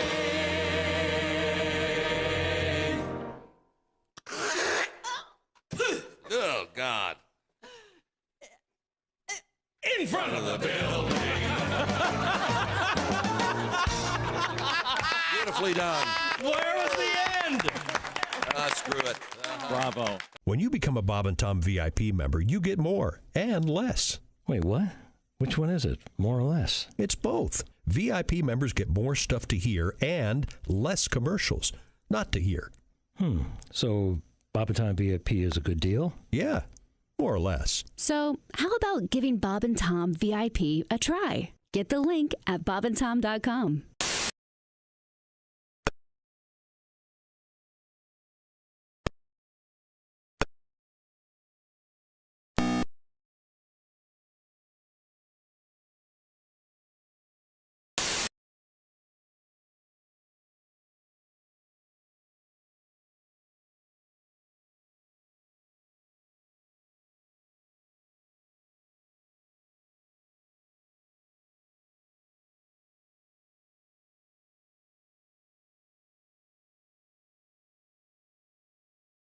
There we go. Welcome back to the Bob and Tom Show, live from the O'Reilly Auto Parts Studios. Christy Lee's there. Hello. Jess Hooker has kicked Pat Godwin out. Nice. Yeah. And Pat is now... Sorry, can you hear me back here? You're fine. He's in his music room. My room. There's Jeff Oskey. Formerly the Nuremberg Room. Willie G's across the way. Stop saying that one for a reason. There's Ace Cosby. I'm Josh Arnold. 2 reasons. One is it's factually incorrect. That's right. Yeah. I think we established that. Good to see everybody. That was actually what the... I forget. It doesn't. Yeah, it was something awful. awful. It was awful. Yeah, it was very bad. How's it going in there, Pat? Pretty good. What's your temperature in there? About 61. Oh, Fahrenheit? That's where all the air conditioning went. I was going to say, I may switch with you. It's You a look little- great in there. The You lighting looks great. Everything looks really great in there. Yeah, the lighting is really nice. Well, wow. I like what it does to your penis. You can't see my penis, can you? Well, I have a different camera. Sometimes I come in and install my own. You turned on the crotch cam? Well, let's see. How can I relate this next story? This involves fluids in that area. How about that? What? Yeah, we had a story last week involving a race car driver, Connor Daly, friend of the show. Oh. Nice guy. Yeah. Connor's about 35 years old. Yeah, fun-loving dude. And a terrific driver, and finished top 10. Wasn't he? In any event, there was an issue.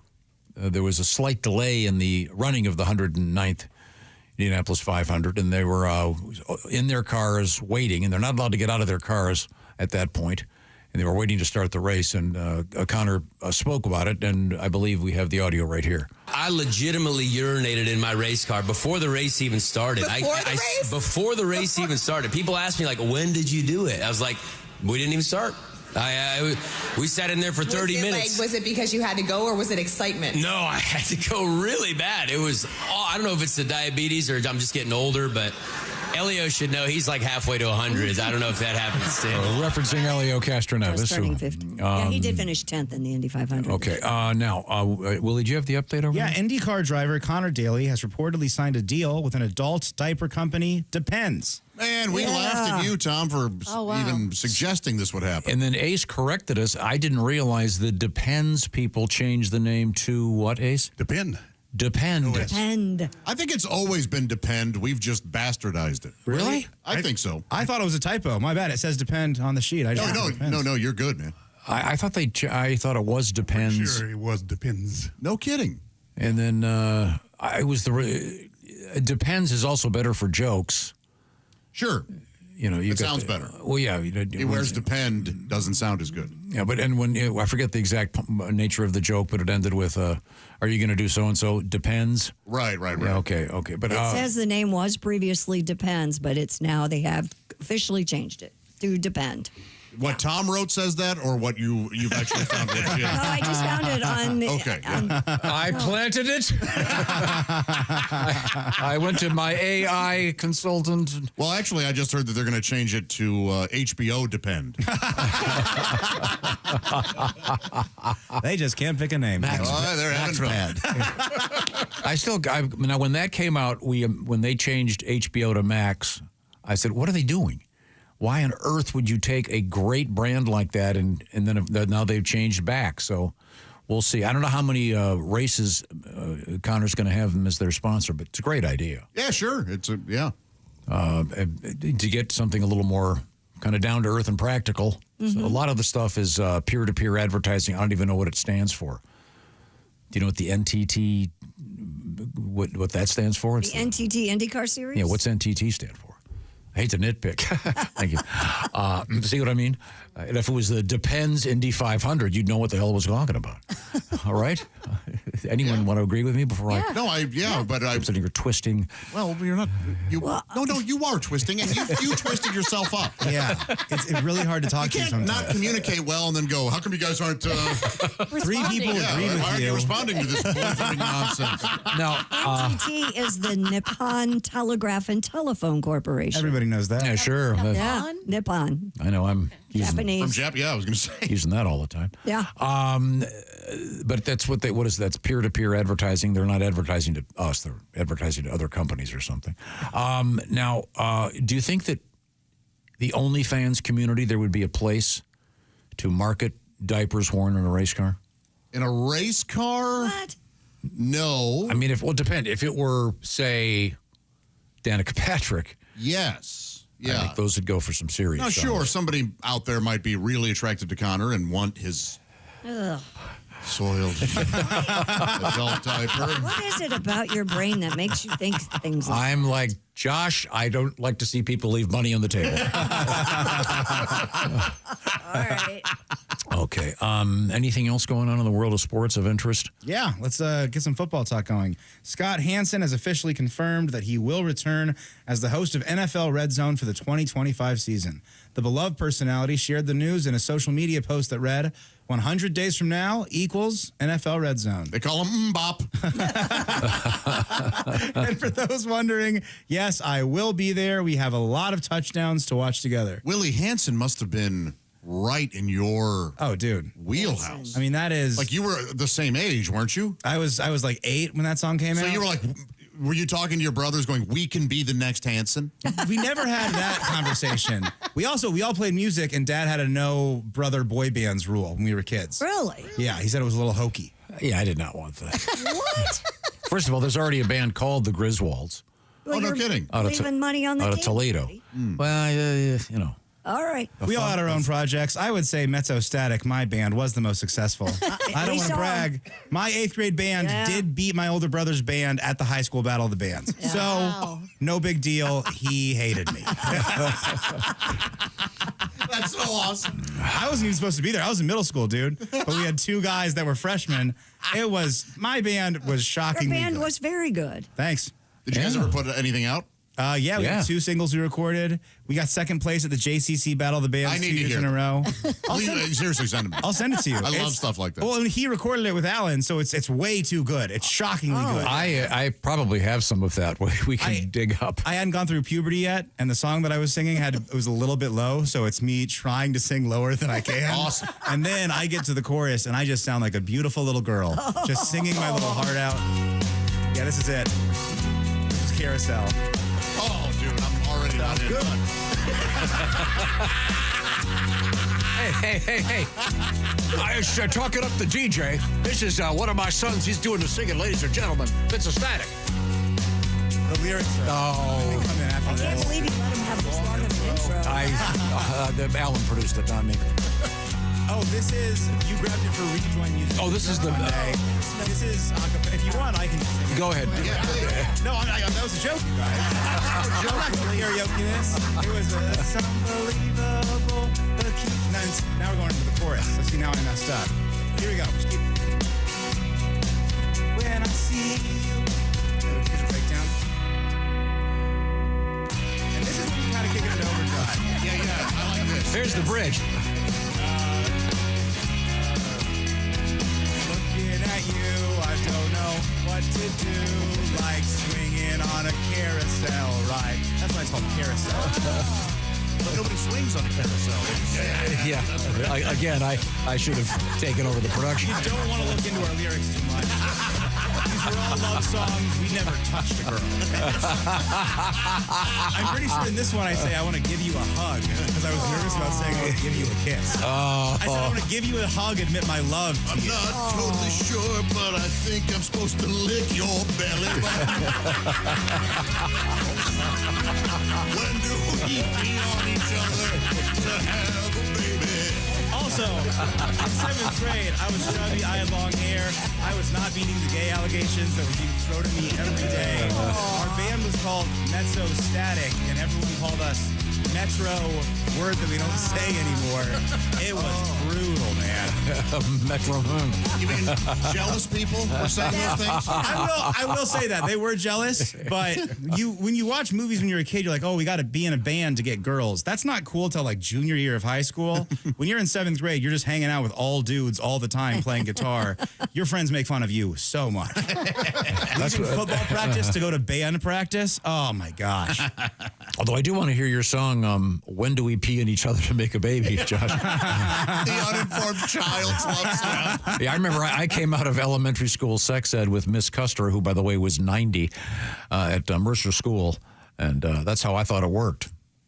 You thought you peed in there? Yeah, I mean, because hey, look, they show you, the pee maker, and then the other thing. The only thing comes out of there is, yeah. I told you that story. They used to remember those. They used to have those stacked maps.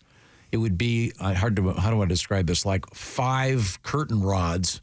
Yeah. And there was a map on each one. Did you ever have those? Yes. They'd pull the map down, and you'd go back 2. You could pull that one down. Mm-hmm. Well, that's what they had. And Miss Custer, who was this very old lady. I'm, from the Hyman Intact School of Sex Education. And she an old maid. Yeah, and then when she pulled down the one that had the erect male member, that was too much for me and my buddy Bobby. Oh, sure, yeah. And I'm not kidding when I say Bobby is now a very distinguished college professor, so I will not use his last name, and because he's within shouting range. We were both asked to leave. Because we couldn't take it serious. Of course. Because, Miss Custer's up there with a pointer, and we're thinking, okay. Well, hello, everybody. If you're just joining us, this is the Bob and Tom Show. Coming to you from the O'Reilly Auto Parts Studios. Willie G is in here. We have Mr. Oskey over there. Did you get your beard all trimmed up? You look really handsome. Yeah. My son graduated over the weekend, so I cleaned myself up a little. High school graduation? Yeah. All right. Now, what is he into?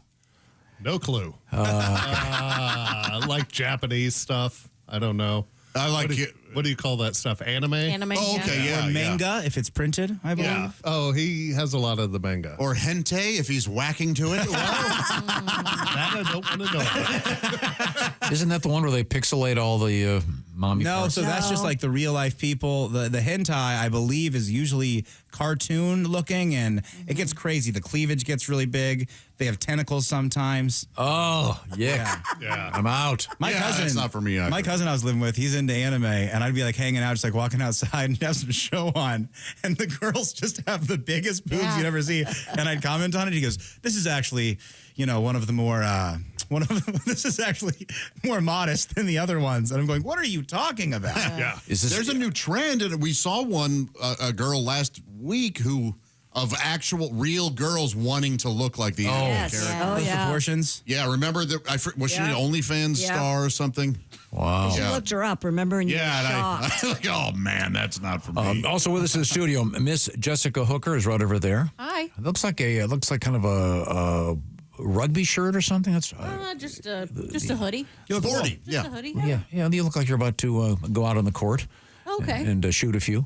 There's Christy Lee. Pat Godwin's in isolation in the isolation booth back there. That light, a sneeze attack. With that light reflecting on your head, you look like a lizard with a heat lamp. Like it has to keep you warm. That's not a compliment. Let's go back to Jess. Now, let's. Have we any more sports? Or we got? Oh, real quick, Tom. Since you had your issue at graduation with the guy standing up. Yeah. And again, do I need to set this up where the people? Go ahead. When they all these graduations now, they always say when it's time to pass out the diplomas, please hold your applause till the end. Well, they don't, and it drives me crazy. Let them applaud. Right. If you're happy that your daughter graduated, go for it. There was a near fist fight at Sally's graduation. Well, you'll be happy to know they did not do that at this one. You could yell as loud as you wanted, and a lot of families did, which is good for them. It sounded like it was some of their first times that their kids graduate, anyone in their family. Oh, sure. That's great. Oh, yeah, that's exciting. But before it started, there was a teen behind me who was being a bit loud, and his dad goes, "Hey, you need to keep it down. You're going to ruin people's experience." And he goes, "I don't give a damn about other people's experience." And I turned around to him and I go, "Well, I do, so zip it." And I turned back around. That kid didn't say another word the entire time. And Maggie's just pinching my leg like, "Oh, I can't believe you talked to that kid." That's awesome. Good. That rules. Wow, I should have had you come to my graduation. Oh, it felt so empowering. Now, is there something among dads that do you think that dad was a little upset that you out-dadded him in that situation? Or do you think he was like, thank you? Well, the dad was like 2.5 rows back.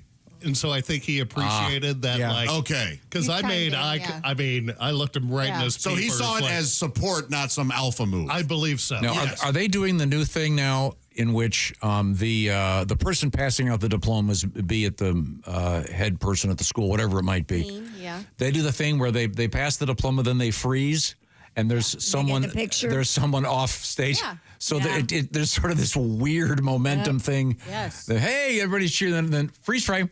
Yeah. Yep. Well, ours they announced, and then the two people down hand the diploma and do the picture. Oh, okay. So it kind of keeps it moving. But the guy was great. He waited till everyone stopped yelling for the kid before he announced the next kid. Yeah, that's good. And it was great. Everyone had fun. See, they should do it like they do the Oscars, where they do the photograph. They have a backstage thing.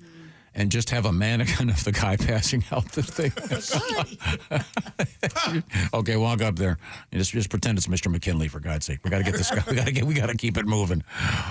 Thank you for that. Sounds like a fun time. Yeah. Congratulations to your son. Yeah, he did something a million other kids did. No, but no, it's okay. Yeah, way to go, dude. It's all right. Way to do what you really should have. Yeah, exactly. Very good. Very minimum. Very good. But do you think we should go back to the time where it was acceptable for parents to parent other people's kids? Yeah. You know what I mean? I do it. I don't care. You get physically, do you remember getting smacked by somebody else that wasn't your parent? Yeah. I do too. You guys were bad kids. There is a terrific scene in the television series Mad Men. Yeah.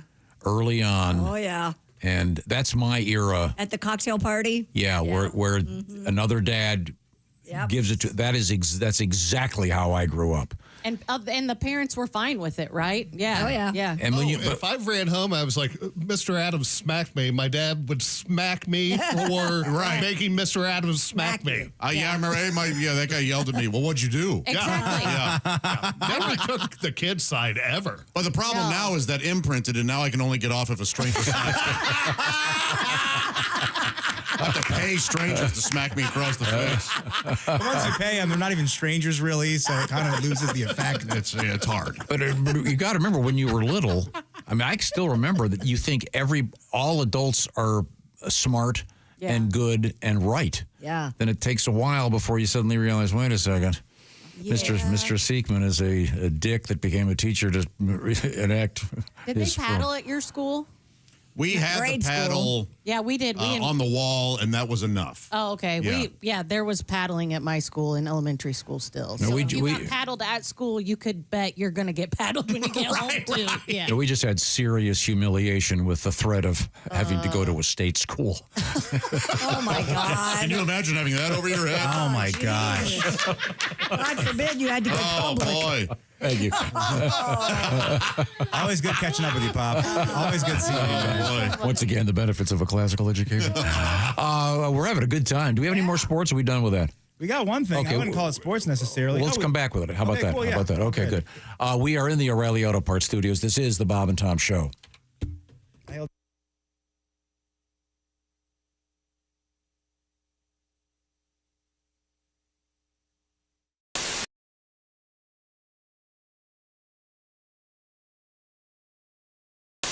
Thank you very much. We're going to rejoin our friends from the afterlife. The great band Here Come the Mummies are joining us. There they are. By the way, you can watch them on YouTube right now in our studios. We're here, baby. Yeah, there we go. That's Mummy Cass is the spokesmummy, along with an aggregation of the dead. And you had one more song for us? I know we got a few more coming, but we can get one in right now if that works for you, Mummy Cass. Yeah, baby, this song's about credit cards. What's in your wallet? You know what I'm saying? Yeah. 1, 2, 3.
the neck, then I get respect when I whip it out. Make a scene, wear it all around. The little magnet is gonna make them tip when I whip it out. Nothing else matters. I know nothing else matters. No, nothing else matters when I whip it out. Nothing else matters. No, nothing else matters. No, nothing else matters when I whip it out.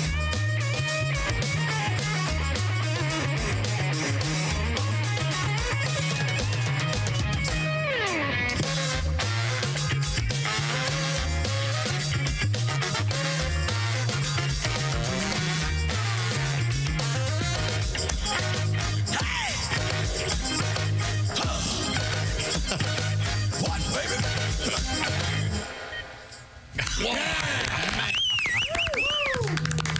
Here come the Mummies. Hey, Bob and Tom Show USA.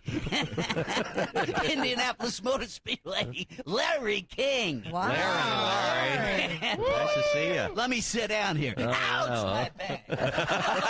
Wow. Sorry. Oh, I'm sorry. Wow. Hey, you know you're giving off a weird vibe when the Walmart greeter tells you to pound sand up your butt.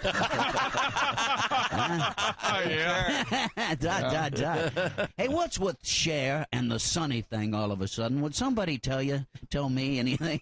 Anybody else now think the C word was invented because of her? Cher, of course. Yes. Yeah. And how about that Carol Channing thing, huh? Yeah. I guess she was singing Hello Dildo. Hello, dildo. Yeah, man. Hello, dildo. Yes, it's just Only good got stuff. married. Only got it twice in Twice in 41 years of marriage. Wow, she needs Viagra. And I said it before, but never address an Indian in war paint as Chief Big Pussy. Don't do it. Just don't do it. And finally, I gotta say, kids, it's been a stone gas being here, by the way. I gotta say, this body piercing craze is getting out of control. You know, studs through the tongue, rings through the nose, eyebrows, the nipples, the belly button, and now a series of interlocking rings and hoops through my schwanz. Oh, did I say my schwanz? Oh, somebody stop me. You know how embarrassing it is to go through the metal detector? I'm sure. Larry King, you've got a solid nickel's worth, kids. Thanks. I'm out. Peace out. Peace out, Larry. I got to catch a plane. Thanks very much, Larry.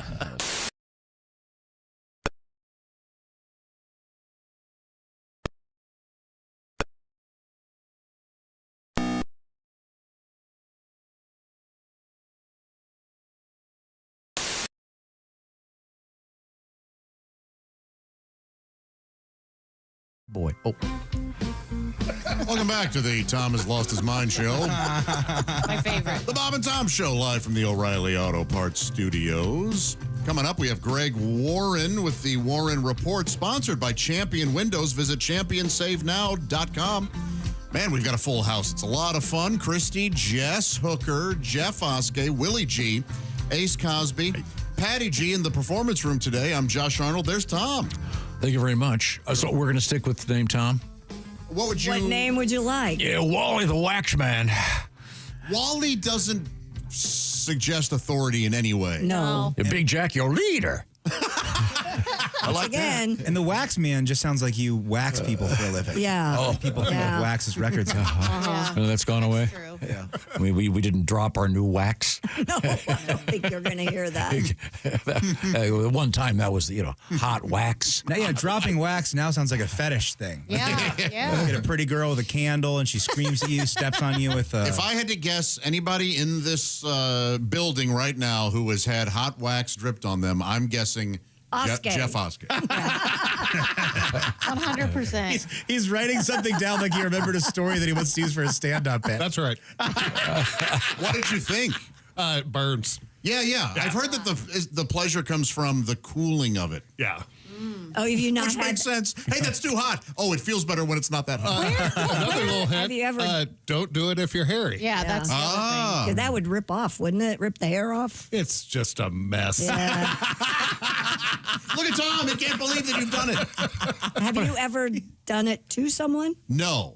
No, I've done cold things. I've never done hot things. If you are going to do it, hold it at least a foot above the person so that don't pour it directly. Right. So it gives some chance to cool a little bit. Christy's had it done. No, I haven't had it done. I may have done it. I haven't had it. Wait, I didn't know this was a thing. I thought. Oh, really? The dripping of the hot wax? It's in a movie with Madonna, yeah. Oh, gee, a movie with Madonna. I wonder why I didn't go see it. Oh, I know. Madonna was in it. This is why you haven't done it, because you say things like that. No, I remember my only experience with this. My sister was visiting many years ago, and she had this. It looked like a giant bar of soap, and she put it on my stove and melted it, and she was waxing her legs. Yeah. Oh, okay. Yeah. And I remember thinking. I remember who came up with this? Hitler. And she'd like rip, scream. Yeah. Now, Josh, you've had the Brazilian, whatever you call it, the front and the back, done by a professional.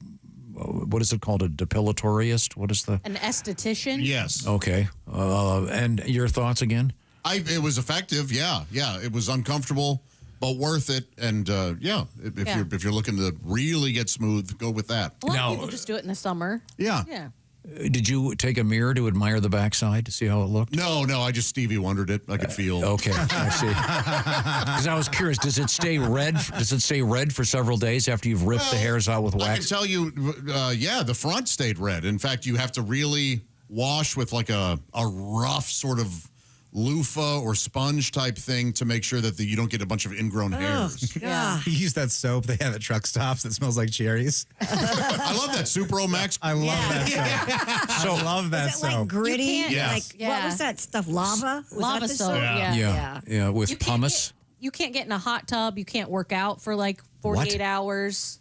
You know, they never bothered to tell me that. They didn't say. Hey, did you let them know we can't work out for 2 days? Do you think we needed to let them know? Only Jimmy knows is spelled J-I-M. It's his buddy. Now, do you, when it starts to grow back, do you get like 5 o'clock pubic shadow? I mean, it's not like the exact same on your face, but yeah. I mean, and then for a while, it looks like you got a crew cut down there. No, that would be too long. Yeah. Oh, once it gets like a quarter inch, you. Well, crew cut, I guess. Yeah, I don't know. Did you ever take that butch wax and put the? What is butch wax? Probably something from 1810.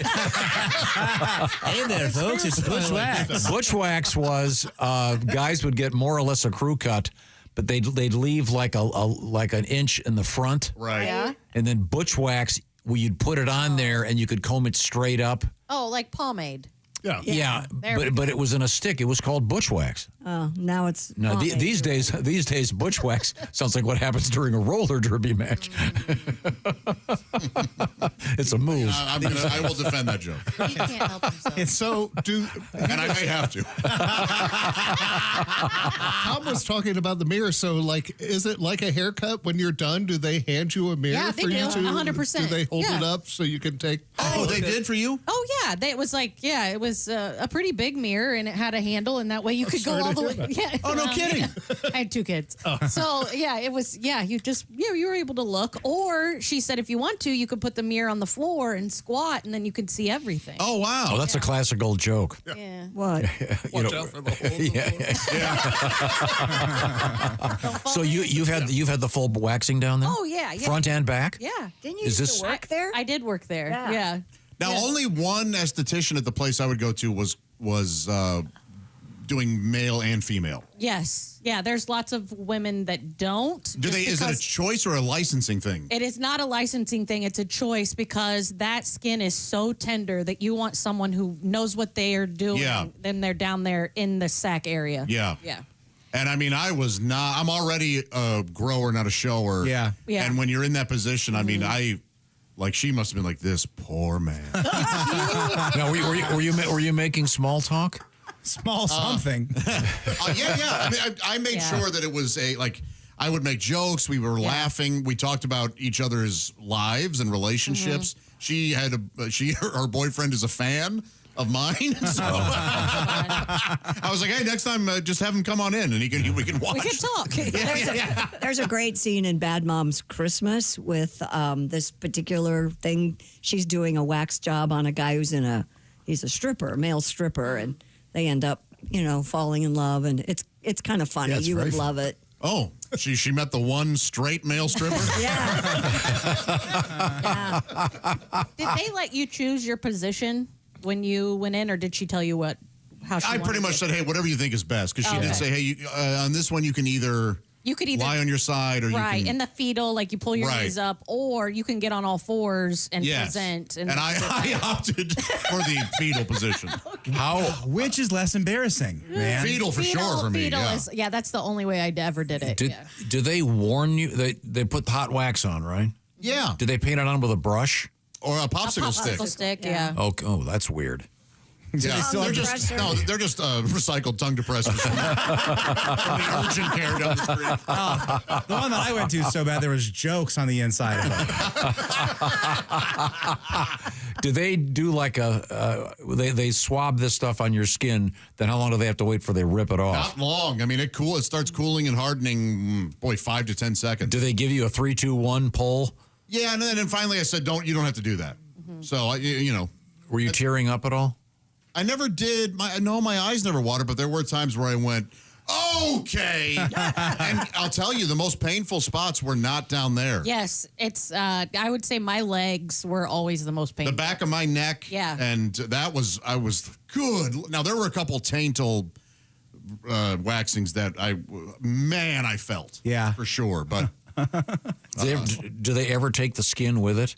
There was one time that there was a little bit of blood on my symphysis area, which is the pubic area above everything. Nice, man. So that's a good word. it was symphysis. Yeah, the pubis. I love that book, The Myth of Symphysis, where he's rolling the gonads up the leg and okay. I'm lost. We're having a good time, I think. I hope you're enjoying this. We have one more sports story, then we'll get to some news, and we got one of my favorite human beings, Greg Warren, coming up. Yeah. And Greg has a great comedy special out there. It's on Nateland, Nate Bargatze's special YouTube channel. It is absolutely terrific. It's called The Champ. I give it a double thumbs up. It's a terrific show. We're going to talk with Greg. I hope he can have today's show come up to his standards. That's all I can say. He will not want to talk about this, I promise you. Any kind of waxing. The man's a prude. Okay. Yeah. Oh, I didn't. Do you think this is there's no sexual content to this? Anything with balls, he hates it. Which is why when I hang out with him, that's all I talk about. Come on, Josh. No, he doesn't care for me. Fine. We are in the O'Reilly Auto Parts Studios. This is the Bob and Tom Show.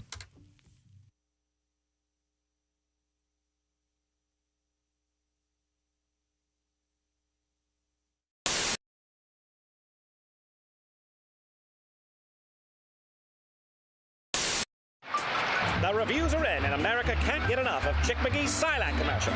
Fanatical fans everywhere are even watching it in reverse. You know, this actually kind of makes sense. Truth is, you won't be finding any retirement checks in your mailbox until you first go back into your house and log on to SilacINS.com.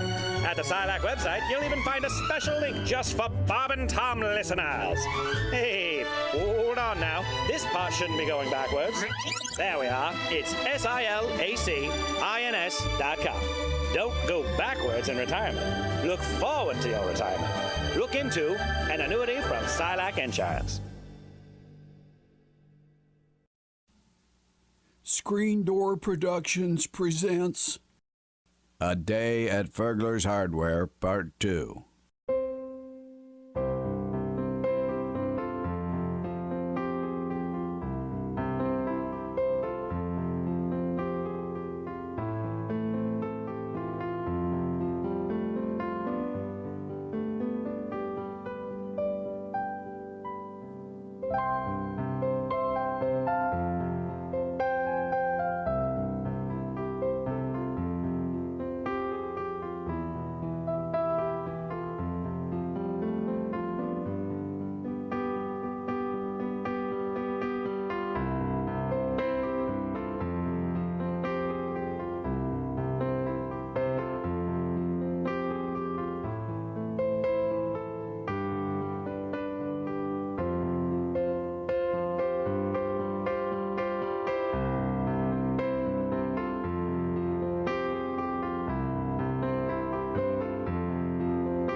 DeRosa is sitting in with us right now, Joe. What else is going on in your life? What about your personal background? Big family, small background? A small family? What? I'm in a relatively small family that I was adopted into. Yes. Interesting. And I know what... You were adopted into the DeRosa family? Yes, I was. And I know what everybody is wondering, because I always, do you ever look for your real parents? Yeah. That's what everybody wants to know. I saw that on Maury. Did you ever try to find your real parents? No, I pretty much took the hint, actually. Yeah, okay. Yeah. Well, when they abandoned me, I was like, that's the end of that. Probably no sense in looking for him. Really, I got you. Okay. Really? I'm sure there's a lot of dropping a dime on mom and dad. A lot of gold comedy down this road. Yeah. And now I have a very, my mother was very overprotective through my whole life, but she's very involved in my life, and she calls me almost every day, and holds me hostage on the phone for hours on end. While she's at this age where she just holds me on the phone and just asks me all these really annoying questions, and she won't let me hang up, and it just sounds like I'm having really bad phone sex for like an hour. I'm just like, yes. Oh, God. Yes! I already told you what I was wearing.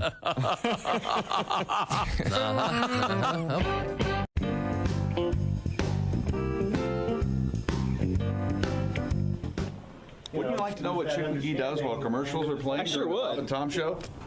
Walk this way. Okay.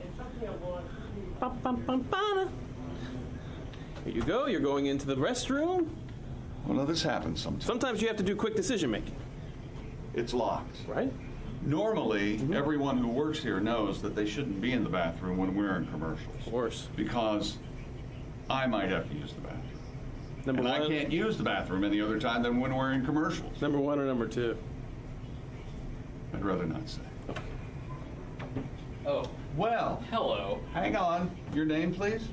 Chris. You're fired. You taught him his lesson. Oh, yeah! Woo! Ah, refreshing. Wait a minute. Did I fire him? Yeah. Why aren't you gone? Get your Because he has no real power here.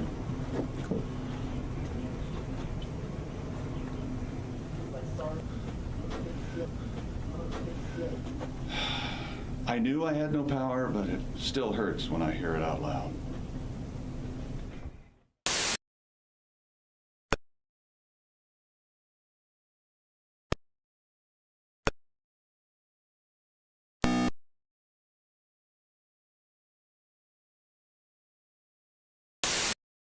Center. Hey there, it's the Bob and Tom Show. Thank you for joining us. We're live from the O'Reilly Auto Parts Studios. Christy Lee sitting at the Silac Insurance Company news desk. Hello, Josh. Looking lovely as always. You. As is Jess Hooker. Hi. Jeff Oskey's there. Willie. I'm not looking lovely. Yeah, you look very handsome. Thank you. Willie G is the mustachioed fella across the way. Hey, good to see you, buddy. Ace Cosby, clean shaven today, looking great. Can I be dapper? You are very dapper, yes.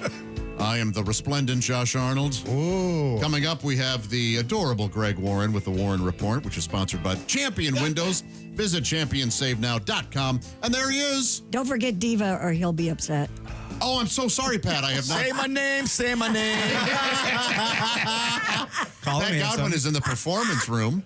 And Tom, my gosh, if you aren't a strapping, well-built keep going. hunk of a man. Oh, thank you. You ever been called a hunk to your face? Dapper Dick.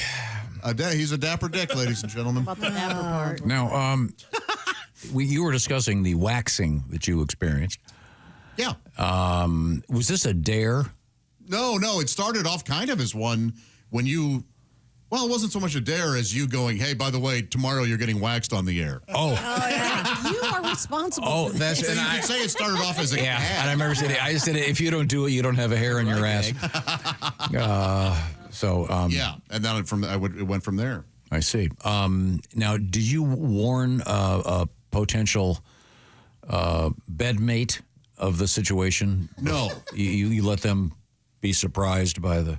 I would say I let them be pleasantly surprised, yes. Yeah, no, that's never gotten complaints. I see. Miss Hooker, you mentioned that you had done a full waxing down there. Mm-hmm. Is that something that one discusses, or is it part of the charm of discovery? No, I think it's always a pleasant surprise on a guy's end if that happens, right? And with you don't say, hey, by the way, I'm shaved down there. No. Or no, waxed. No. Yeah, exactly. No. That's what Tom thinks. Oh, no. He's How does wondering that what the come up? etiquette is. How does that come up in conversation? I mean, here's a rundown of things that you might see in this journey. No, I don't. I got a weird Hey, what's for freckle. dinner? Chicken cutlets. By the way.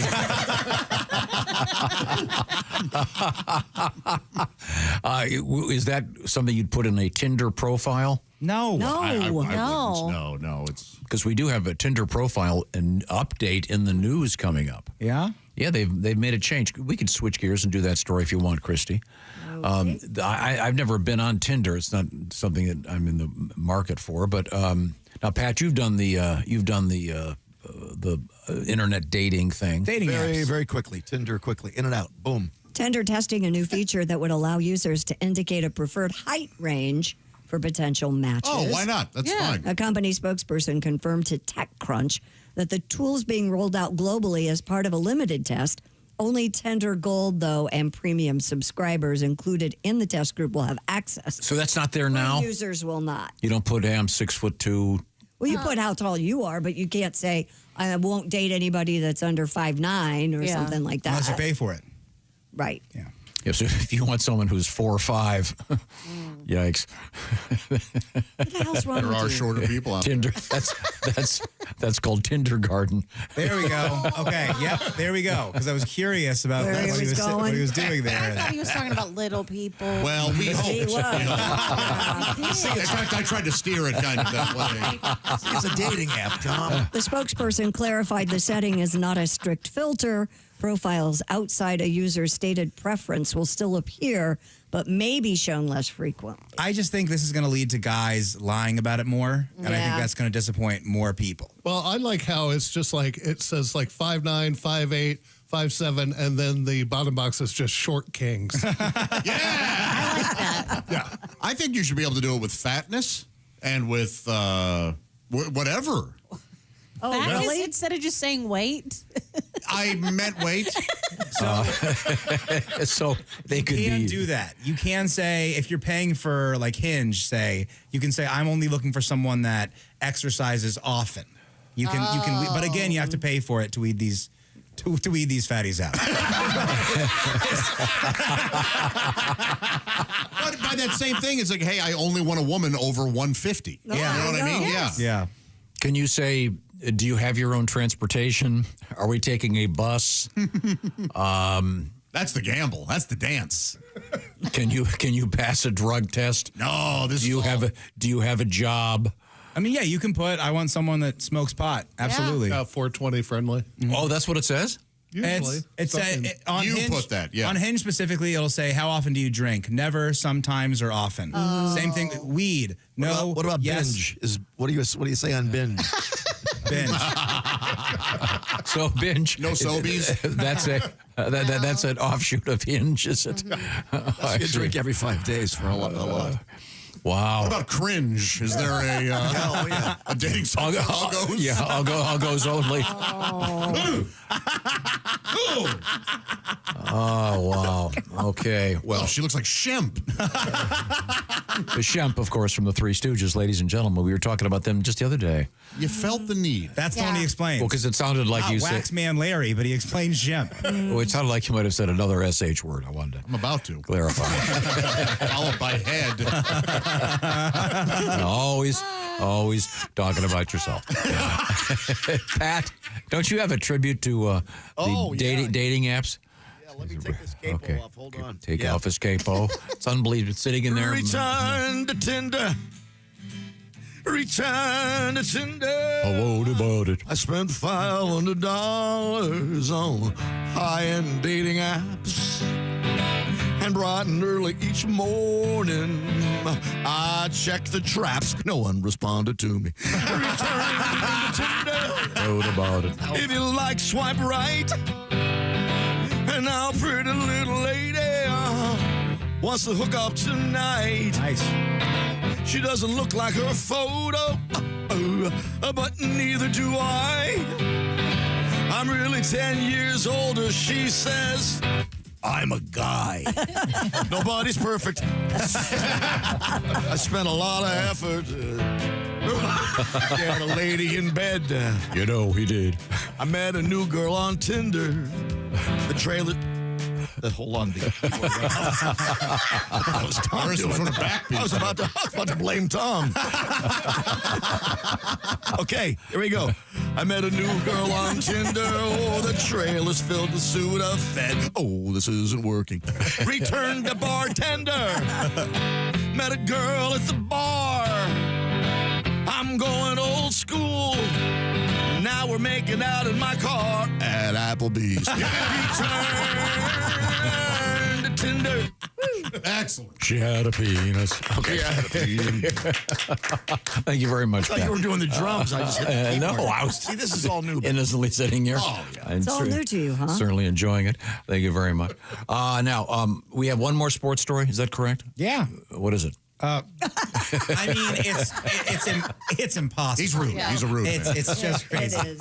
Rolling Derby is launching the first ever speed joint rolling tournament. Okay, now stop right there. So rolling derby is not the skating. Well, that would be roller. Okay, derby. just is rolling derby a famous? I don't know. I've never heard of it. I do not know. There's a music festival called Rolling Loud. I'm curious if it's affiliated with those guys. They're both weed oriented. Participants aged 21 or older can enter in the inaugural joint rolling competition by posting a video. You hear how deflated he is? Yeah. How he doesn't, he's afraid to read the story. It's just because he's going to yell, when the green light comes on, you got to shut up. Pat's doing the song, the damn light's on. He goes, we got one sports story. He's been saying there's one sports story for an hour, Josh. And I've been ready every time. He made Christy read the damn story. And all this time I thought it was just Chick's bad attitude, but it's when you sit in that seat. No, it's not when you sit in the seat. It's what's oriented at 2 o'clock. That's the issue. But let's not sell Chick's bad attitude short here. Yeah. Submissions close on June 30th. You can post on X or YouTube using the hashtag Rolling Derby. Sponsored by Raw Rolling Papers. The competition will last 4 months. You got to do that with stoners. You can't give them a week. You got to give them. You got to go. You got till October, boys. That's so funny. So do they submit a video of them rolling joints? Is Championship that the deal? final. The top 16 fastest joint rollers will compete. Okay. For the first stage of the online derby, challengers must roll a 1 gram joint, starting from whole nugs, with the timer beginning the moment the rolling papers touch. So is that a lost art, Willie? What do you think? Rolling. I don't know. Are you pretty good at it? I roll my own joints, dude. I'm pretty good. Oh, good. I'm pretty good at it. But people now, for the most part, just go to dispensaries and they get pre-rolls, which are quite convenient. But the pre-rolls, they never burn right, and you got to really kind of mess with them before. No kidding. And then it's running like a track star. That's when it's burning only on one end. You say that thing's running like a track star, which is a good thing. It's a lot of fun. No. And then it's not a good thing. It's a horrible thing. It means it's only smoking on one side, so then you have to lick your finger. Left or right? Yeah. I thought. I know what you're talking about. Yes. Yeah. But yeah, man, I'm pretty good at it. It takes me forever. It takes me about 10 minutes to roll a good, honest joint. Oh, doesn't that add to the romance of the whole thing? Yeah, and I make mine kind of a cone. I don't roll the cone first and then stuff it. That's not as good. You got to get it in there. A lot of it, guys, you got to roll the tip or the crutch. That's a very important part. I've started outsourcing that. Now I buy pre-rolled tips, which, again, I feel like sort of a loser when I do that. But yeah, I'm pretty good at it. But is it like comfort food, like the food you grew up with? Like that's how you like your food prepared? Like your joints are better than anybody else's? Like you prefer yours? I mean, like, Oskay, do you like my joints that I've rolled that you smoke with me? I've never had a complaint. We can just go right to it if we want to. No, he rolls a mighty fine joint. All right. So you can get store-bought rolled already? Yeah, the pre-rolls. Just like cigarettes. Is there ever a reason to double wrap? You know what? You can. It saves it. My buddy Grant used to roll blunts, and his whole thing was that he'd double wrap it because it would go faster. The first one's like a loose one, and the second one's tight. But then it's just like so much. It's like when you get a double wrap burrito at Chipotle. See, I've never done that. I'm curious. It's because the person messed up. They put a tear in and they go, Yeah, oh, no, it's that's fine. the only And then they time. ruin the tortilla to beans ratio. That's no fun for Will. So you gotta just you cut it open and then you re-roll it is what you do. You take your time. Oh, okay. Yeah, it's the way when you reuse condoms, Josh. You always double up just in case. Absolutely. Yeah. The force field emitted the first time you used it. The double decker. Yeah. Is it like got the cheese between it? The double dicker. That's right. The double dicker. Okay, good. We've made a lot of progress today, I think. So in any event, if you are a marijuana person, if you will, you can enter this competition. You got, 30 days or so? We're a little bit late. It's open for 4 months, but it does say submissions close on June 30th. Yeah. So they started this in March, I guess. Okay. Funny. So you roll away. And this, have you ever used this brand, Raw Rolling Papers? Yeah, I do. I prefer Elements, though. Those are rice papers. I get generic Elements. I'm a top man, a loyal top man. Good for you. See, I don't go with the top. The top has dye in it. Raw, the whole thing. I love the dye. Do they still have the zigzags? Oh, yeah, they still have zigzags. But I heard that RFK might get rid of the dye in the papers, so we might be out of luck. Oh. I won't allow it. I couldn't get into the character. You were struggling to talk. I thought you were doing RFK. Coming up, comedian Greg Warren's going to be joining us. I'm sure looking for that. Greg has a great new special out there called The Champ. It's on Nate Land on YouTube, Nate Bargatze's special TV channel. Right now, I want to say hello to our buddies at the Silac Insurance Company. What's it all about? It's about retiring and making sure that you have money coming in. Silac, the experts in annuities. As you know, the stock market up and down, up and down. Your 401k may look like a 201z these days. This is where the doom and gloom of what's happening out there will be not affected should you have something called an annuity. It counters the volatility of the market. Find out all the details from our friends at Silac Insurance. It's designed to protect your retirement with an annuity. And the way it works is you can't outlive your money. I guess that's the most important thing to mention. With an annuity, you're still going to be getting those checks every month. So see what a Silac annuity can do for you. Some restrictions apply. Learn more at silacins.com. By the way, here's another very easy way to access information. Just call pound 250. So hit that hashtag sign, the pound sign. Pound 250, say the keywords lifetime income. Once again, that's pound 250 and say lifetime income.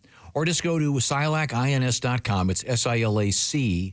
INS.com to learn about some really interesting things you could do to protect your money when you retire. An annuity from the Silac Insurance Company. Or go to bobandtom.com. We have a link for you. Silac Insurance. Plan on it. Live on it. Coming up, Greg Warren, comedian. We're in the O'Reilly Auto Parts studios. This is the Bob and Tom Show.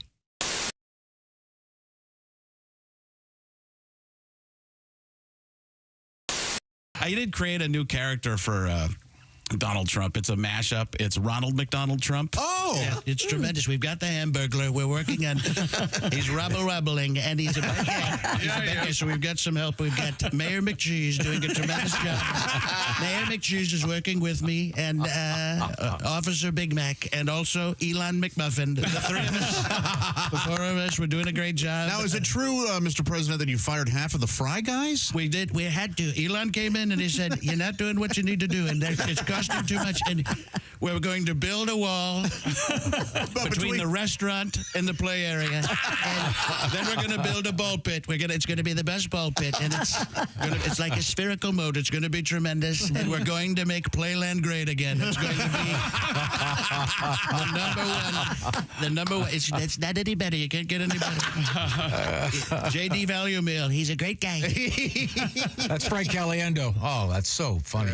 The great thing about my mom's bridge club was she would make delicious desserts for the ladies. She didn't have the Brock's Bridge mix? That was always my favorite. No, she'd make apple pie. She'd make apple tarts. Oh, she was amazing. Yeah. I forgot about bridge mix. Oh, yeah. My grandmother used to have that. Man. Did you ever bang any of your mom's friends in the bridge club? Come on, man. You know you fess did. up. No, Did you at least think about him while you were learning about it? Who was the oldest woman you slept with? Can I write down the joke I wanted to? Hang on a second. Who is age? Just the age. A gentleman never discussed. Oldest woman you slept with. Or how many years older was she? Than you. Was it an old whore? Just get flat out. I want to apologize to the members of my mom's bridge club if any of them are still alive. I didn't say it was them. I said it was you probably employed a whore. That is completely false. Oh, God. You never had sex with someone. I never normally do this, but I would like to partake in one of your Excuse me. women of ill repute. If you don't mind. Excuse me. Who's the oldest?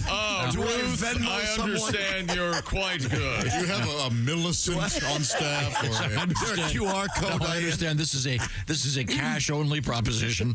I just returned from the haberdasher. Does this include the tip? Or probably get a lot of tip jokes, I guess. If you want more than the tip in, it costs extra. I get it. I know. Can we get back to Bridge Club? It was a whore. Well, I know it was. I could tell when I hit on something. You banged an old whore. That is like a sailor on leave. When you were 18, 19. You learned about And love. she was 30. It's all lies. She kept saying... No, she was like 58. It was like Brighton Beach. Get over here and let Mama hug you. Like, Yeah, yeah, that's Over here, honey. Yeah. Kiss Mama. A young Jonathan Silver. Stick your tongue out for Mama. I think you're supposed to put it in. It's a concept.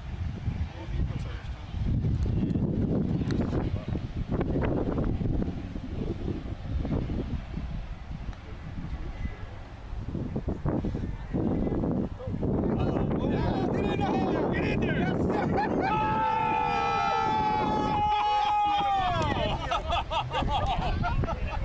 Unbelievable! Candy, that's the best butt we've had all day. Ladies and gentlemen, not even a putt. Congratulations, Tom. Quickly, Tom. How does it feel? My God! What is that? 80 feet? My God! Now, right now, I'm buying a Mutual of Omaha hat, just like he has. Right now. Save that. You don't even have to hit it. You better hit that. That's unbelievable.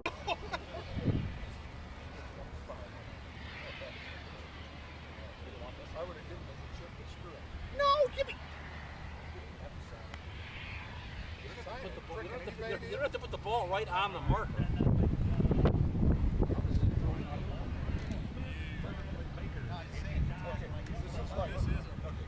This is like a 2x4, okay? You just gotta practice. Can you pretend that you're on a 2x4? I do this a lot. I'm gonna hit you with this flag if you screw this up, okay? All right.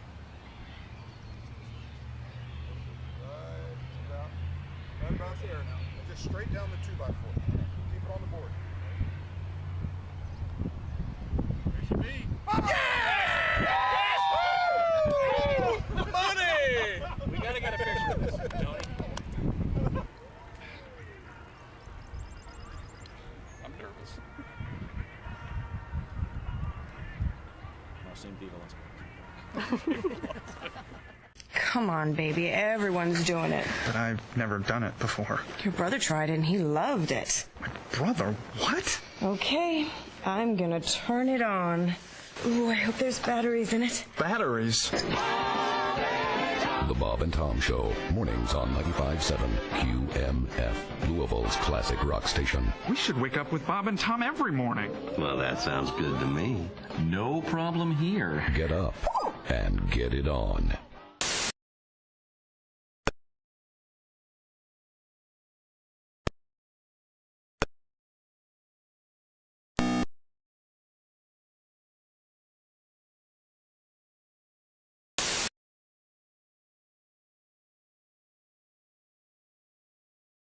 The Pacers are in the finals. Shut up. Awesome. Welcome back to the Bob and Tom Show. We're at the O'Reilly Auto Parts. I was getting carried away, and you ruined it. Christy Lee, Jess Hooker, Jeff Oskate, Willie G, Ace Cosby, Patty G, Josh Arnold, Tom, and my gosh, we've got another one being thrown into the fray. Yeah. One of our favorite people, Tom. Oh, there he is. The handsome factor is way up. It's comedian Greg Warren, the man behind the current special on Nateland Television. It is called The Champ, and he is right there. Let's see him on the big screen. Hello, sir. How are you today? Hey, Tom. Hey, guys. How's it going? You're our champ, Greg. Yes. So good to see you. What did you say, Christy? I said you're our champ. Oh, thanks, Christy. Congratulations on the Yes. special, on the New York Times article, and all that. Yeah, tell me about the New York Times article, Josh. Greg has a New York Times article. I saw it sitting. I was at my grandma's place. It was spread out. It said 6 specials worth watching over Memorial Day. Him, Birbiglia. It's awesome. Greg Warren, the champ. That's great, Thank Greg. you. That's great. Thank you, Willie. Are they aware? Are they aware of how you and I often object to the crossword puzzle answers in the New York Times? Now that you've been written up in there, should we? No, in fact, I might need to quell some of that talk for a while. Yeah. Don't burn this bridge because you're mad at Will Shorts. Everything's going to be fine. Oh, well, there was a connections thing last week. Wrong, false, fake. Sorry. Are you doing connections or just Wordle? Well, I do the crossword puzzle. That's it? I'm a traditionalist. Yeah. Okay. I have dabbled in some of these hobby type stuff. Yeah. Lesser is the word you're looking for. Toilet games, really. Yeah. Yeah, they are. Yeah. It's Tom, why don't you just pick up a highlights magazine and do some of Oh, yeah. Find the apple. Okay. Oh, yeah. Oh, well. Now, Greg Warren's special, that is really nice that the New York Times said one of the great things to watch this summer. That's really cool. Congratulations. Yeah, it's apparent to me Josh didn't read it, but that's cool. No, I just saw your email and then quickly unsubscribed. But no, I read it. It said very nice things. Like what? It said that it starts off with his name. Hey, fishing cheerleaders. Now that's a strong premise. And then it goes on from there. Okay. It says that Greg likes to exaggerate and play dumb, but he's really quite funny and smart. And, I read the whole thing. He did read it. Yeah, he did read it. Yeah. Thanks, Josh. You're welcome, man. It was a good article. Now, your family members get a look-see at that thing, Greg? Yeah, they did. I think, my dad did. He was impressed by it. My dad, it's hard with this special because, we put it on Nate's YouTube channel, and you're somewhat nervous that first couple days when it comes out. Make sure everything's right up there and all that. And I'd gotten a few comments, and people told me it was good and all that thing. And my dad called me and goes, well, it's not on YouTube. And I go, I'm pretty sure it is, Dad. He goes, no, it's not. It's not up there. I mean, the trailer's there. That's probably what you're thinking about. It's the trailer's there, but it's not on YouTube. He goes, his wife, he goes, Jill tried to find it too. She can't find it. And there's just that 1% of me that's like, oh my God, something's messed up here. And then I'm like, no, I don't know what he's doing. I see. But that's got to be proud. That's pretty cool. Yeah, no, he's very supportive. Yeah. Did you guys get to see him at the taping? I did, yeah. Yes. Mm-hmm. Yeah, always a pleasure. And I know he said something hilarious after the taping that evening that you and I discussed. I overheard him saying it to my friend Howie, and I didn't want, it was right after, it's sort of a vulnerable moment after you tape your special, and I overheard him saying something. He's a coach, so he has to compare everything, and I think he's like, it was good. I mean, I think the peanut butter thing was better, but the last special. He may have been talking about the peanut butter thing relative to where the field corn grows, because he never really liked that special. He's let me know it's fine, really? But it's not. Yeah. I always liked that one, but my dad was the same way. He always, hey, nice job, but you flubbed that one. The first, they can't help themselves. Oh, it's that passive aggressive love. That's not very passive aggressive. The first time my dad ever saw me do stand up, he was like, "Yeah, good stuff," and I was like, "Yeah." There was kind of that heckler moment. I didn't know what to do, and he goes, "Yeah, deer in the headlights up there." I was like, "Come on, man! I've been doing this a year." That's what dads are for. Keep you humble. Yeah, all right, for just joining us, hello. We are lucky enough to have on the horn, if you will, on the big screen floating TV over there on the side of the room. It's comedian Greg Warren. He is the man behind the current special called The Champ. With a touch of a button, you can find it on Nateland TV in the world of television. YouTube. I was going to say 2 clicks away on YouTube, right? And see what's going. It's great. It's all about, if you're into, if you've ever been any kind of an athlete if you have kids, you know what this is all about, coaching, et cetera. So it's great stuff. And it's nice and family-friendly, if you will. Greg, one of my neighbors saw you live and then has watched the special, and I cannot get him to walk by my house without looking at me and going, boy, that Greg Warren, he's right about CVS. he's right. He's right. He really latched on to one of your bits, and he thought you really nailed it. Hey, Josh, when I'm right, I'm right. Yeah, exactly. Yeah. So make sure you watch the special to find out exactly what Greg has to say about it. It's very correct. Okay, now, have you delved into a topic for us today, Greg? Yeah. I thought it'd be a good time for us to all learn about boomerangs. Excellent. Nice. Yeah. And this Warren Report is sponsored by Champion Windows. Visit championsavenow.com. All right. Boomerangs. Originated in, I'm going to say, Australia. Yeah, it's unclear. Australia, ancient Europe, and North America and Asia all had them. Oh, okay. There's where Poland is now. They found one that was dated back like 23,000 years ago. So it took a while to find it because it never came back. Yeah. The Polish boomerang had wheels.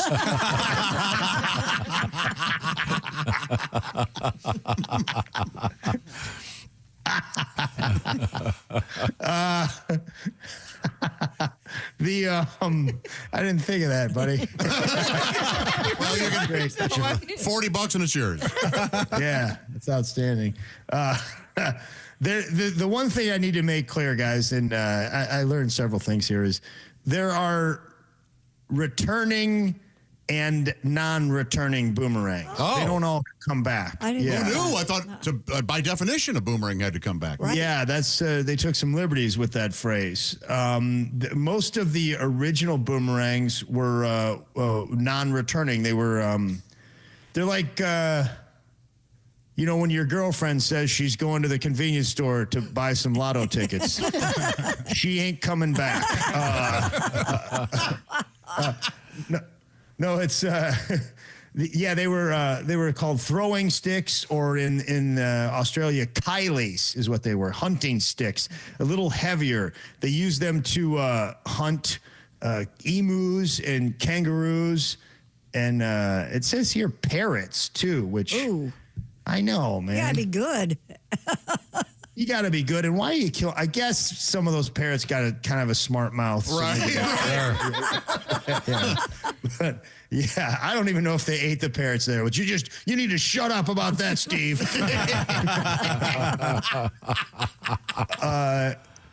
And this is, I'm not good with physics or anything physics related, and I don't understand science that well. So I really was trying to delve into like how they work. And on these reports, when I can't figure it out, there's a site that's like Kids Encyclopedia Facts. So I went there, and I still didn't get it. But I did find this one thing that sort of explained it, why the boomerangs that do come back. You know, when you're canoeing with somebody, and one person is canoeing stronger than the other person or harder than the other person, and that's when you turn. It's like that. One of the arms is going slower than the other arm, so that's why it sort of comes back in an elliptical shape. Wow. Does that make sense at all? Yeah, that made a lot of sense. Okay. Yeah, that's the best I could find. They are the ones that come back, the returning boomerangs, they are convex on top and flat on the bottom. They are a large surface area in relation to weight, elliptical flight path, spins 8 to 11 times a second. Ooh. Whoa. Yeah, that's pretty quick, right? Were they ever used as weapons in warfare? Yes. Yeah, they used them in hand-to-hand combat. Whoa. So, like, guy would just hit you. They have a lot of uses. They would use them as percussion instruments. Like, what? Kind of like clap sticks. All right. Yeah, and also to bludgeon fish close to the surface. Wow. Yeah. So, and they would use them to dig, and they were used as fire starters. Wow. like a Swiss Army knife. Yeah. Yeah, very much. One article said that, Jess. One article said they were like the Swiss Army knife. So if you start a fire with it, Then you don't have a boomerang. then you're there. no, like more of that, like flint, like you. Oh, okay. I thought you burned it. Take a lighter and light anything wooden, Tom, is technically a fire starter. But I mean, if it's a weapon, you throw it at the guy, and he ducks, and it comes right back and kills you, doesn't it? Yeah, that'd be bad. Well, he ducks. Comedically, he ducks and then stands back up and says, "You missed me," and then it hits him in the back. Oh, very nice. Very nice. That's a good gag. That's a good one. Yeah. We used to make him. We used to make him at my camp. What? Oh, that's fun. Really? Yeah, but there's a different kind of boomerang. Instead of being the one bent thing, you make it's like a cross. Yeah. There's a 4-pronged boomerang. Yeah. And then you would shave the ones. They were so cool, and they really worked. Really? Okay. You'd heave them, they'd come right back. When Tom says he used to make them at camp, they had the immigrant children. They were paid minimum wage to make boomerangs for them, right? Isn't that how it presented it? I traded a lanyard to little Habu. I wish he didn't name him. A jib. Yeah. Little Hemingway reference for you guys. I missed it, man. I missed No, it. you didn't. Never mind. I've read a few Hemingway books. Read In Our Time and get back to me. It's the best one. Okay, it's the best one. Yeah, I missed that one. his professor Farewell once to said it was Arms. the best. No, Josh is just jealous because I read books, Josh. Josh. The bullfighting one was okay. No, also rises. Overrated. It's not overrated. It's wonderful. Old man in the sea, terrible. No, a wonderful story of man versus nature. Boring. You don't love The Old Man in the Sea? Given the whole old man thing? And you love to see you sail, remember? I mean, I'll have to reread it. Yeah. It was the sea he had a problem with. Yeah. If it was The Old Man in Lake Michigan, it'd be your favorite book. Yeah, sure. If he goes put a spinner up to Beaver Island, then I'd be into it. I'm sorry. It's Old Man in the C word. They found 2,000 boomerangs in King Tutankhamun's tomb. Boy, that's a fan. Yeah. Returning and non-returning. Yeah. You're a collector. You can't take him with you, He tried. When I was a kid, this is how dumb you guys have anything that you just really got wrong as a kid? I thought, because I thought they would like throw a boomerang and it would hit a rabbit or whatever, and then it would carry the rabbit back to you. Wow. That is one dumb kid.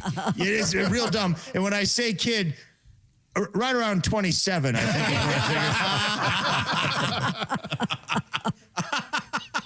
when I Yeah. This is the part where I was hoping one of you guys would say you did some dumb stuff too when you were a kid. But yes, but I thought chipmunks were baby squirrels till like 6 years ago. I said it on air and here. I got made fun of. It was a whole thing. They don't have tails, Willie, on Twitter. Yeah. I thought they grew the tail when they were 13. Did you ever have a boomerang, Greg? Did you? As a kid? No, we never had one. But I've got a Nerf boomerang in the trunk of my car for my nephews, and apparently those things work amazing. Dude, they're awesome. Yeah. Really? Yes, they're so fun.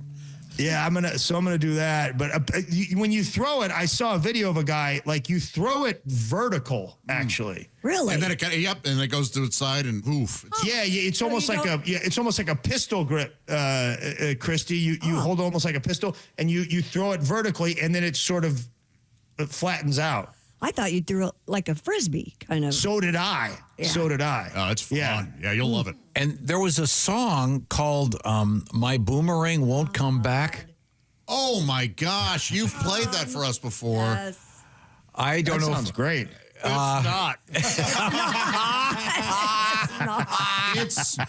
It has not aged well. Is it creepy? It's astonishingly unwoke. Okay. Oh yeah. Don't play it, guys. I want you guys to have a job. I'll see if I can find it. Go ahead. So what they would do, he's going to try and play it, isn't he? Yes. Just hang up. Your move here is to hang up. Is this it? Yeah. Pretend that your connection dropped. You're in trouble now. Yeah, this is the beginning of it. I'm not a part of this. No. Thanks, Greg.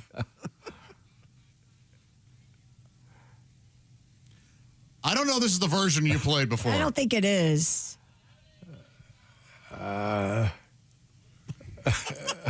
Yes.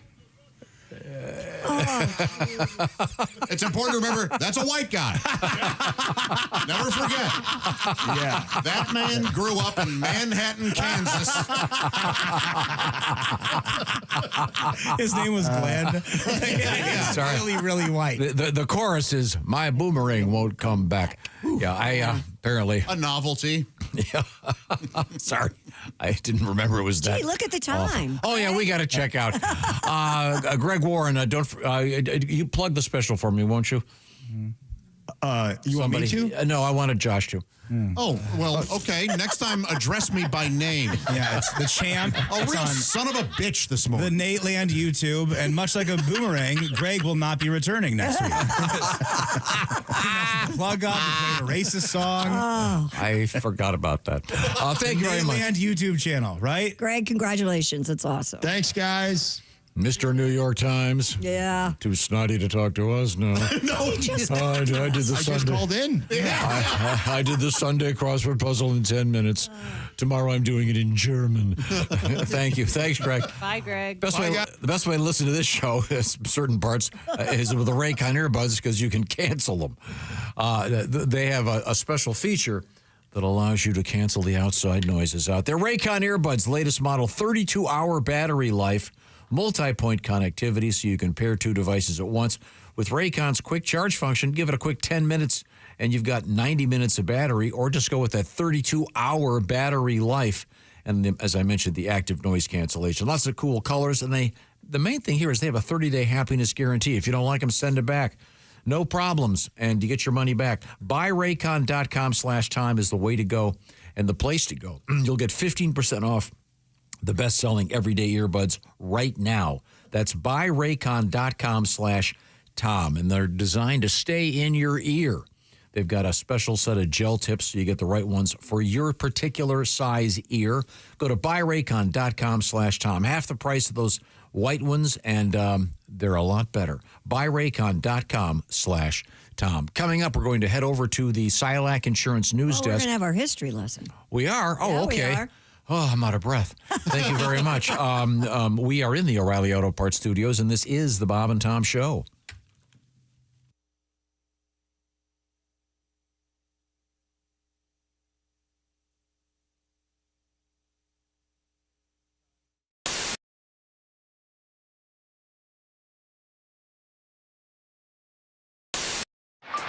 The reviews are in, and America can't get enough of Chick McGee's Silac commercial. Fanatical fans everywhere are even watching it in reverse. You know, this actually kind of makes sense. Truth is, you won't be finding any retirement checks in your mailbox until you first go back into your house and log on to SilacINS.com. At the Silac website, you'll even find a special link just for Bob and Tom listeners. Hey, hold on now. This part shouldn't be going backwards. There we are. It's SilacINS.com. Don't go backwards in retirement. Look forward to your retirement. Look into an annuity from Silac Insurance. Even the title, Love Actually, and none of it could actually ever...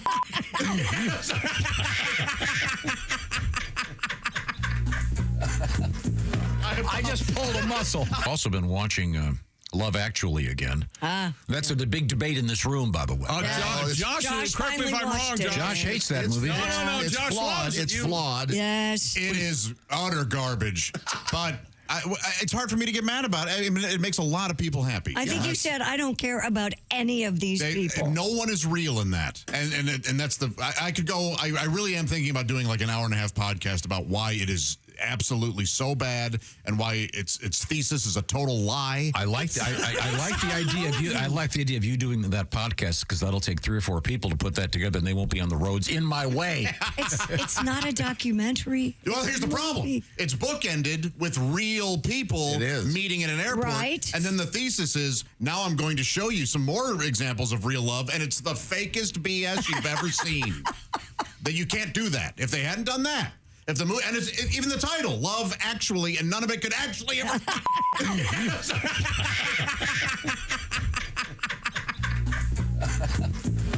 I just pulled a muscle. I am so sorry. We'll be back. We'll be back with more of the Bob and Tom Show. My fake anger may have just got me fired. I think my ACL just tore. Jason, did I get it in time? Not even in there. If you want me to stay, I'll be around today. What you all miss this song? Fresh, I think. I'm not sure. I got it off the greatest. Well, what's the name of that song? If you want me to stay. Oh, God. And you got to say it just like that. Josh, it's not fun. No more Love Actually talk. I'm so sorry. You know what? If we watched that together, you would be amazed and possibly disgusted. I can't. This is a true statement, and I might cry. I can't watch it anymore. I can't. It makes me cry too. It makes me too emotional. It makes me so emotional. I can't tell you. It's very sweet. Yeah. Is it? Yes, it's very sweet. Although I initially did as well had a problem with Hugh Grant dancing around whatever the hell he was dancing around. And I don't care for the Pointer Sisters. Don't care for it. But yeah, he's playing in one room and all of a sudden he's dancing around the house. You can't hear the music anymore, Prime Minister. What are you dancing to? So you've got a problem with housewife sound Don't system. you like the old guy, Bill? What is it, Nighy? Whatever it is. Singing away, and then No, not really. No. You don't like speakers all throughout the house? That's never that's not what's happening. All right. You don't think 10 Downing has a pretty good speaker system? It's never established in the movie. I think one could assume that 10 Downing Street might be the now keep in mind also most heavily wired that Josh building is in all of England. one of the top 3 foremost authorities on horror movies. Yes. And you're I love a lot of garbage. So do keep that in mind. That's another chapter title. I got to start writing these chapter titles down. I love a lot of garbage. Dear Allie, I was engaged to a guy who left me to get back with his ex. I ran into them at a restaurant last week, and he texted me after how good it was to see me and how sorry he was that he'd like to have dinner and talk for some closure. We ended up sleeping together, and now he says he made a mistake and wants me back. Should I give him a second chance? No. I mean, do you like him? Do you want him back? You know, that's the question. It sounds like she wants him back. She slept with him. That's the main question. Yeah. Well, you can sleep with somebody and not want to be in a relationship with them. Oh, I don't think so. If you sleep with them, you have to marry them. That's the rule, That's right? your rule. Yeah, I don't know. I mean, He's going to do it again. people deserve second chances, but there's always a chance he'll do it again, isn't there? Yeah. Well, yeah, because he did it to her, and now he did it to the other girl, and now back with her. Yeah, it doesn't sound like he has a great track record. And I wonder if he cheated on his original with her. Is he just bouncing back and forth to whoever's the more exciting? Right. Yeah, maybe he just likes exes. That's his thing. Always wants to be wanted. Likes to keep everyone at arm's length. I bet all of his exes are from Texas. No. What do they drive? What do they drive? Lexus. Oh. Yeah. Anything? Nope. No, those all rhymed. They're having a lot of sexists. Yeah, there he is. I didn't know that closure meant you got to have sex. Yeah, no. I would have had a lot more closure in old relationships if I knew that's what it was. I thought it was just a bad meal at Denny's. A lot of crying and get away. Sign this. Yeah, stuff like that. You could take him serious if he would have broke up with his girlfriend first and then hooked up with you. Oh, you know yeah, what I that's mean? No, it's his wife, right? Or whatever they are. Oh, I don't know. Did you say they're married? No.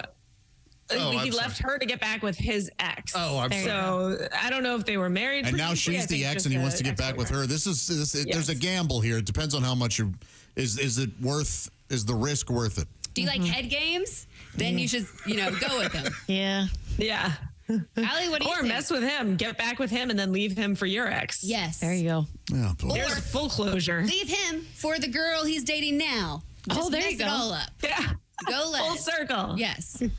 You women are insane. Yeah. It's This guy. He's just getting some. hopping around. He's just trying to figure it out, right? Exactly, man. He's just doing his best. He doesn't know. You wanted closure. That's full.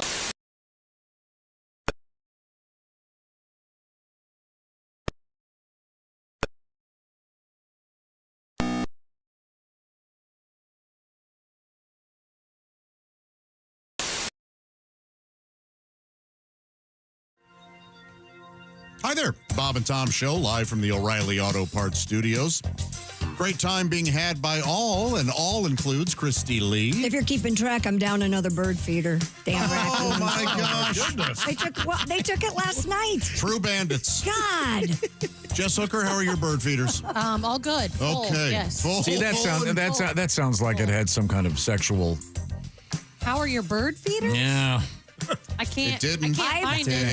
Yeah. I've been taking one of them in all the time because it's one of those tray ones, you know. So I just take it in at night, so because I knew they'd steal that. This one, it's one of the tube ones that they can't even get in anyway. They figured it out.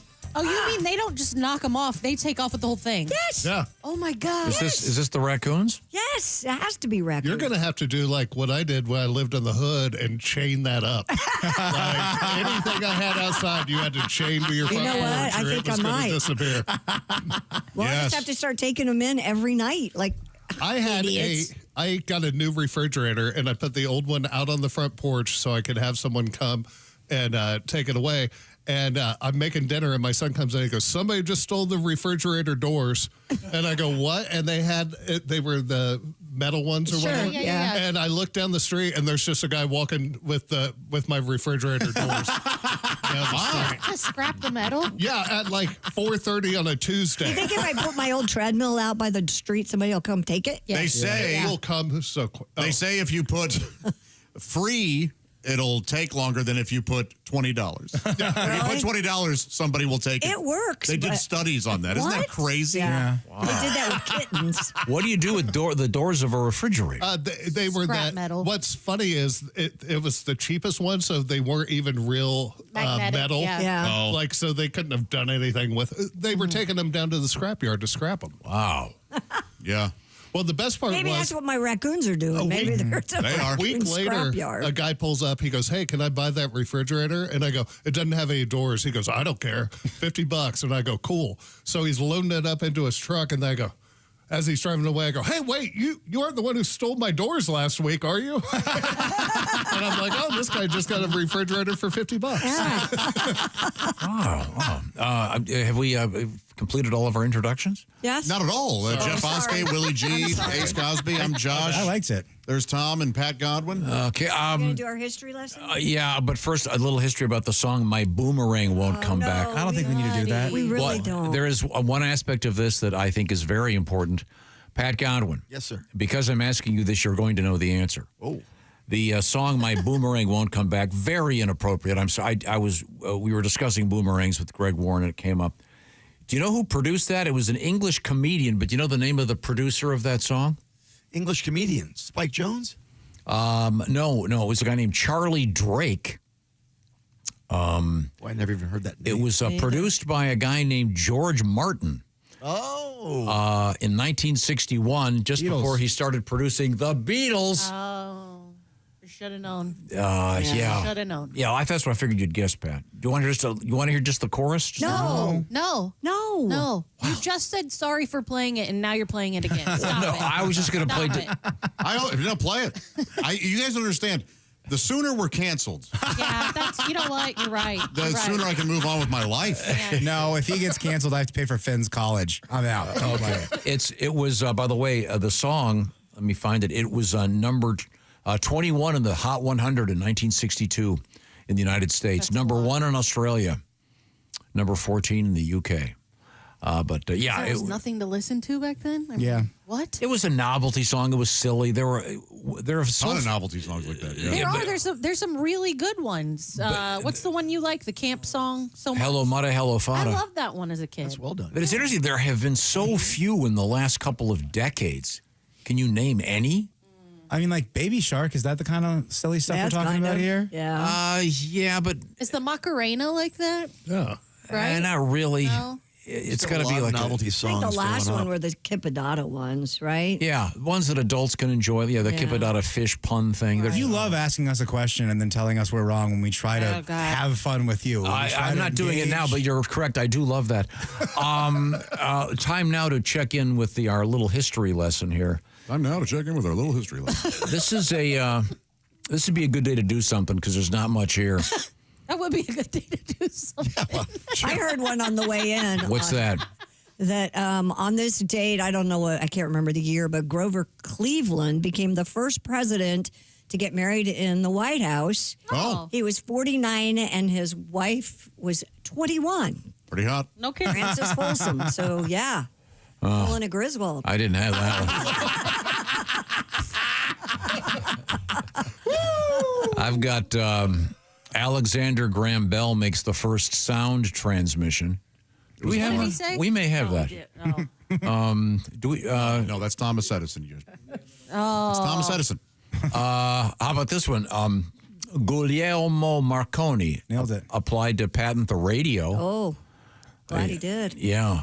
Interestingly enough, the patent was awarded to the ninth caller. I like that joke.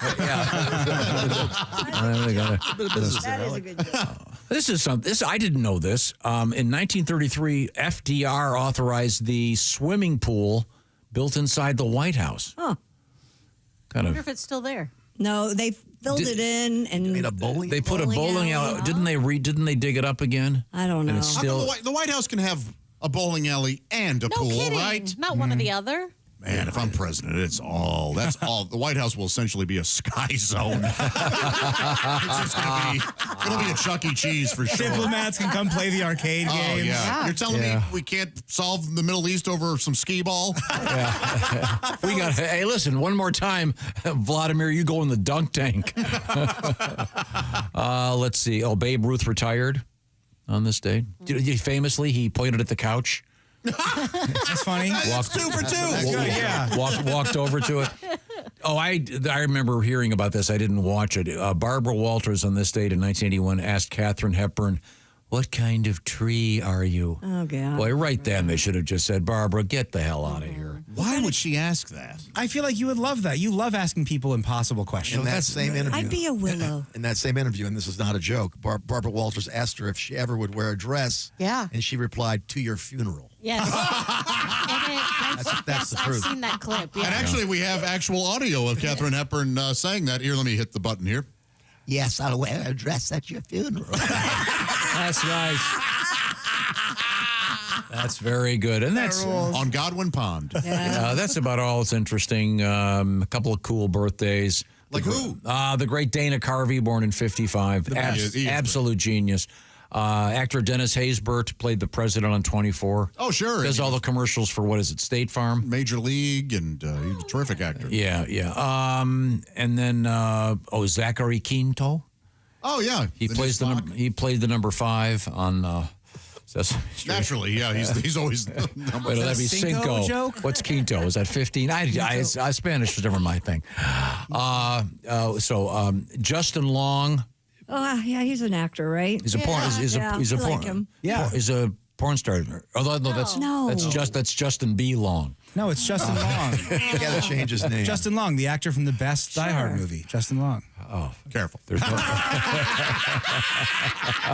You didn't like Die Hard 5? Come on, man. Now the internet's a problem. Okay, we are in the O'Reilly Auto Parts Studios. This is the Bob and Tom Show. 5 is Russia.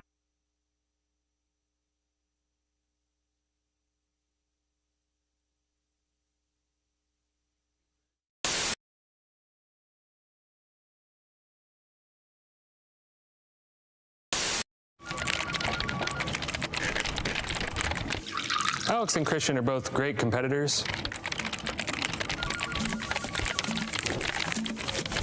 That doesn't always translate to a smooth workplace.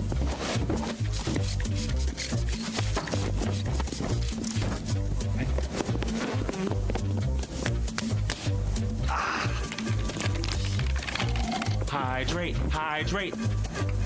Boom. Productivity around here? Not smooth. Excuse me 1 second, guys. That's it. One of you get me a coffee.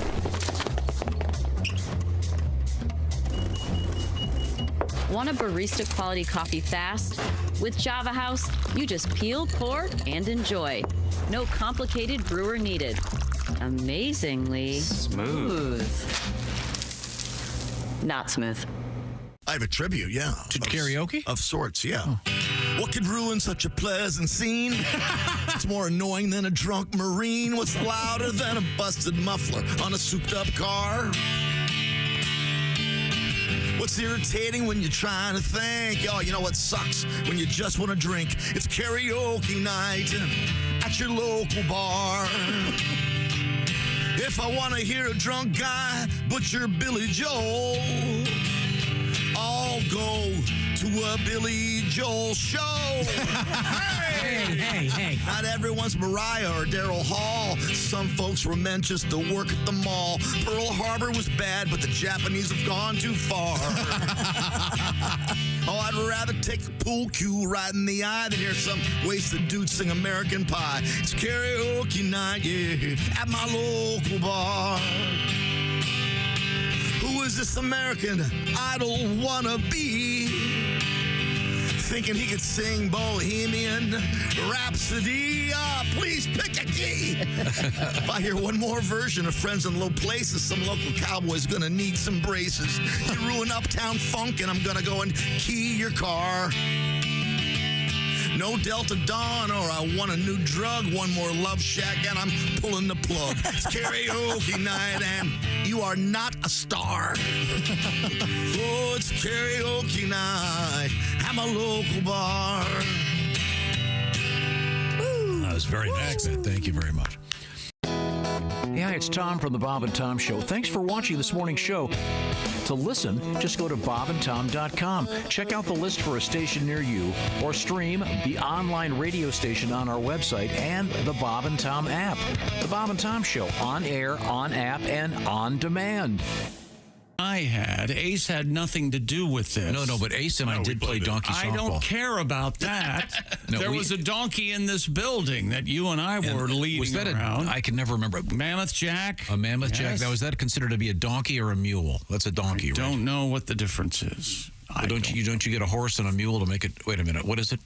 Horse and a donkey make a mule? Something like that? I don't know. All I know is it's like algebra. I forget how it works. His hang down was unbelievable. No, Pat, you could almost hear the mechanization start when he had to urinate. A semi-famous woman who actually worked here had this gigantic animal rack, and it was the size. It was this bigger than a horse. Yeah, it was huge. And we thought it'd be funny to bring it in the building. And what happened? And but we were concerned that it would defecate somewhere in the building, but we brought it in. We took it all around. We had fun with it. Had picture behind the general manager's desk. Oh, we thought it was so funny. And then we were having a great time. We were on the air. We were on the air, and then we Chick and I took it outside. Yeah, and then what happened? It knew. Somehow it knew to go ahead and pee. Urinated, and it was like a fire hose. Yeah, we never even thought of that. If that had happened in the building, they would have had to replace all the carpeting and half the furniture. What was its name? Jack. Oh, Jack. That's sweet. No, I don't remember. I'll have to dig it up. But we have pictures. Find out. Turtis. Hey, Turtis.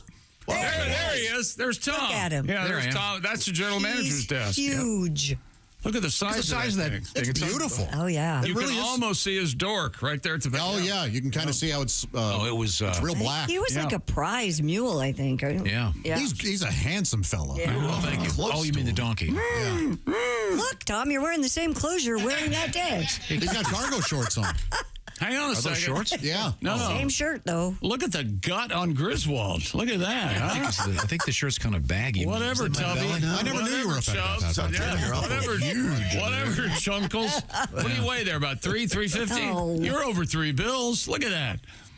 You're easily 350. You guys are totally being mean now. Well, come on.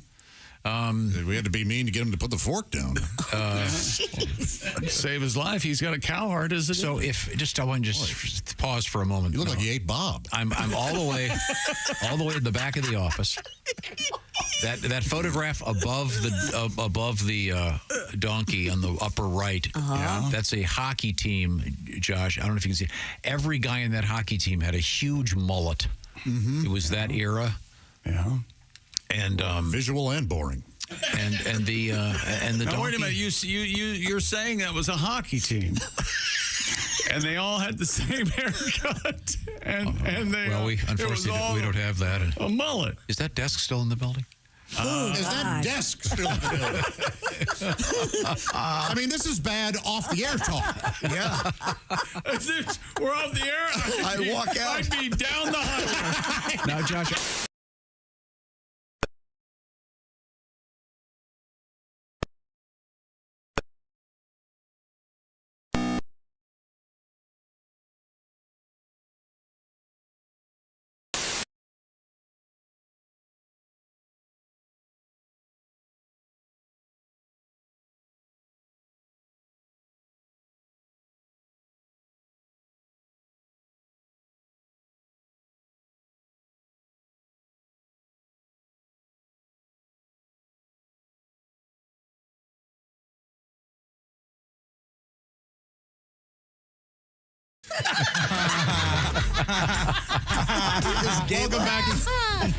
Welcome back to the Bob and Tom Show. We're live from the O'Reilly Auto Parts Studios. Christy Lee's at the Silac Insurance Company News Desk. Yeah. Jess Hooker's there. Hi. Jeff Oskey. Yes, sir. Willie G. Hey, buddy. Ace Cosby. Hey. I'm Josh Arnold. Patty G. Pat Godwin is in the performance room. Hello. And Tom is here leading the way. No, leader? Is that what it is? Big Jack, yo, leader. Yeah. Our salute to old DJ names. Yeah, I grew up with Big Jack. Nice. Now, we have Mr. Godwin. You're rehearsing something in there. Is it pertinent to today's program? Oh, yeah. We have another highway spill. Oh, yeah, we do. Got an AI song. I'm just... Okay, well, let's get to the highway. What happened on the highway? Well, hang on. Here we go. Hang on. A crash semi released about 14 million honeybees in northwestern Washington state. Yikes. The Whatcom County Sheriff's Office said the truck hauling an estimated 70,000 pounds of honeybee hives rolled over close to the Canadian border near Linden. The driver, not injured, but several hives came off the truck and released the bees. Deputies, county public work employees, and several bee experts responded to the scene, while local beekeepers worked to reset the hive. You see, that's why they'd say you shouldn't do buzzed driving. Proud of that one? Let's not take all the jokes. I didn't hear a joke. I thought you'd seen those commercials. You see buzz driving. Never mind. Yeah. Pat, you got a song about this? Yeah, this is obviously to the tune of Ventura Highway. We do this all the time, but Ventura Highway, this riff, is now used in a song on the radio in Top 40. They sample this, so the song is now a hit again. It is. Here we go, kids. Hauling honeybees, driving down the road. Fields of Gold is playing on the radio. Yeah, and I'm in a mellow mood. Sting's music never gets old. But I should put on a rock station, yeah, I know. Nodded off on the highway, even on amphetamines. Crashed on the curve.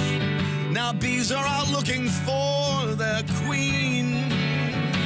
Feeling buzzed. I know.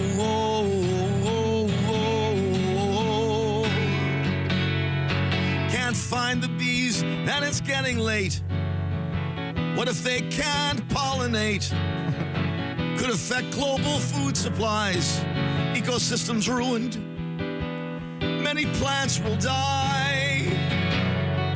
They'll die. And I hope this bit does too.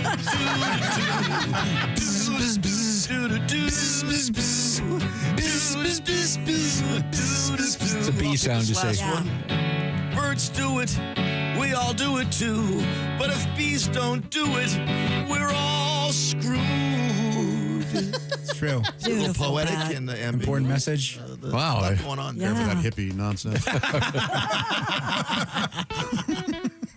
That was sampled a long time ago in a Janet Jackson song. It is, yeah. Yeah, and it's on a brand new one now. Again? That was Yeah. Somebody Was Your Lover back in 2001. Yeah.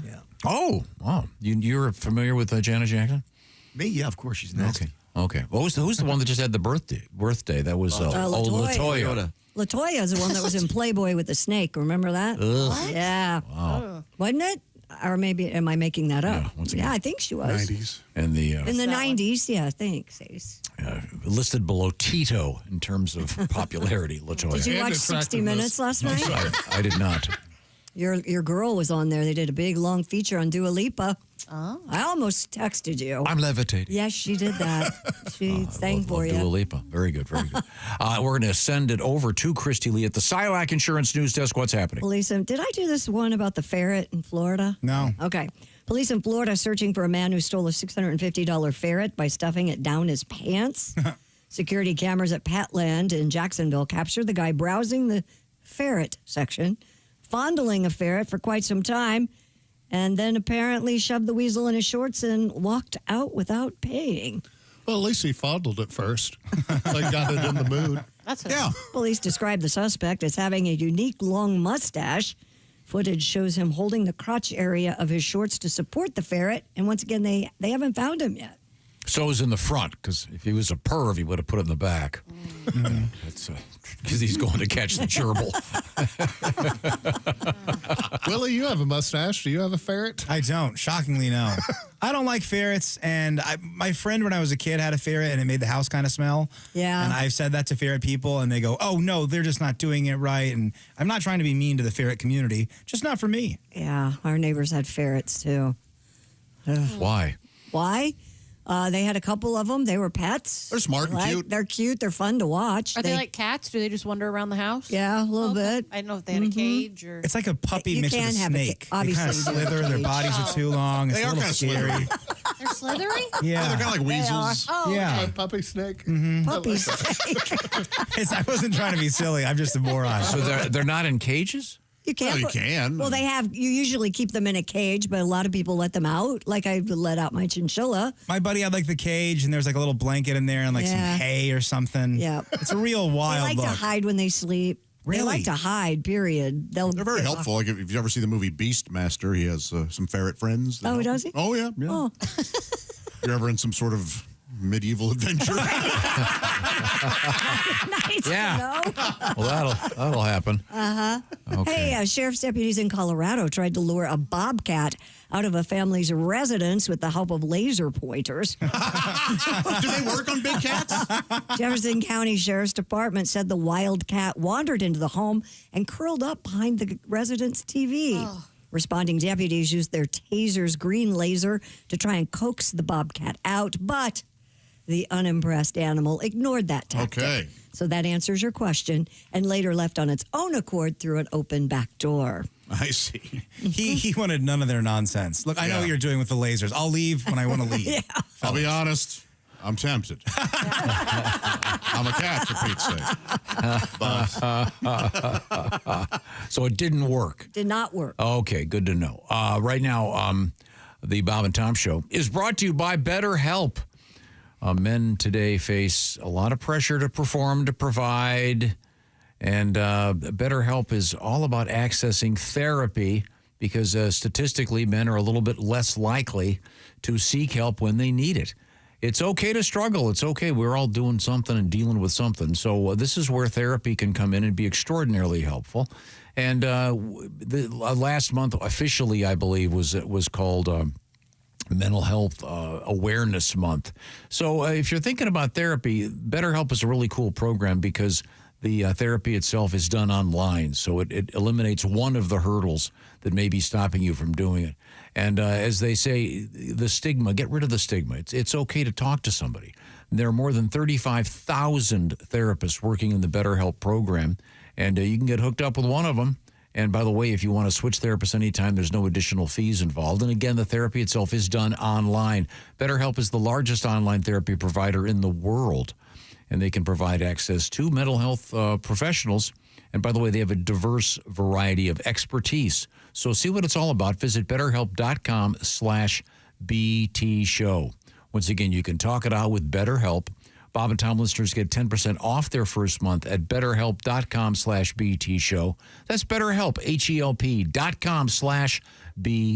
Show. Coming up, when you go to a restaurant, how do you get tips from the waiter or waitress? We're going to tell you how not to and perhaps how to when we return from the O'Reilly Auto Parts Studios. This is the Bob and Tom Show.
breakup with your brewer, switch to Java House. Amazingly smooth barista quality cold brew in seconds with no equipment required. Just peel and pour over hot or cold water. Effortlessly easy. Coffee, teas, hydration and energy drinks, hot cocoa and more. Order online at javahouse.com. Java House, the official coffee and refreshments of the Bob and Tom Show. Oh, well, this will help. Hello, Bob and Tom Show. Bob and Tom, it's Kenny Tarmac. Hey, Kenny, how are you? Hey, Shooter, we just landed. I'm in ATL. Just got in from ORD through DF Dub. I had to call you guys. You got the new Barstool guys in there, huh? That's right. Pat McAfee, Todd McComas are here, yeah. I know. Listen, Pat, heard you walked away from some major coin guy. I love it. Power move. Way to blow up the flow chart, Shooter. Now, get this. Our CFO, Holbeck, he was the GM of SmearCorps. His brother, not the one who ran Lucom into the ground. No, the older brother goes by Merck. He was pulling almost 40 G's on straight commission, and one day, just like you, up and said, my work's done here.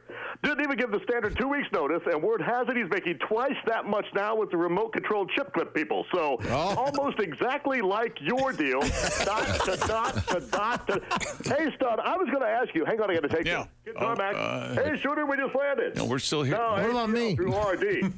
Not much. I'm just on hold right now with that idiot punter that walked away from like half a mil. Wait a minute. You're not on hold. Yeah, that one. I can hear you. I'm going to pitch him, but I just want to wait to make sure this isn't some sort of publicity stunt. No, the focus group loved it. It's a spin-off idea. The sports fan that eats too much cheese and ODs on the ultimate nachos every Sunday. Oh. Yeah, we love it. It's called Barstool Softener. Well, yeah, the logo's the same, but our Barstool, zoom in. You'll notice the legs are a little, see that? The legs are all tapered, all four. Sure. Is he going to re-say this? Because he's talking to somebody else. The money's in the detail, Mike. Listen, I got to take this. Hey, Pat, love the ballsy move, guy. Hold on, Kenny. Let's reload for next week. I got bored now before all these Zone 4 peasants get in my way. I told you from Phoenix, we just landed. Okay, Let's thanks. move, Shooter. All right, buddy. Very helpful. Dear Allie, my boyfriend is into crazy things like putting me in dog collars and leashes and having me walk on all fours. Then he'll give me champagne out of a doggy bowl. Yes. I actually have a lot of fun with it. But now he likes to take me in the backyard to pee. That's still okay. Look at Tom. If you're not watching Tom, you're not watching the greatest show on the planet. It's still okay if our backyard was totally private, but it's not. And I think he's gearing things toward to make it quasi-public, and that's kind of freaking me out. No. A, could we get in trouble for this? We both have good jobs. Maybe that's how I should tell him to stop. And B, am I being lame by not wanting him to go public? Yes, you are. You're a filthy mutt, and you need to, the sooner you learn that.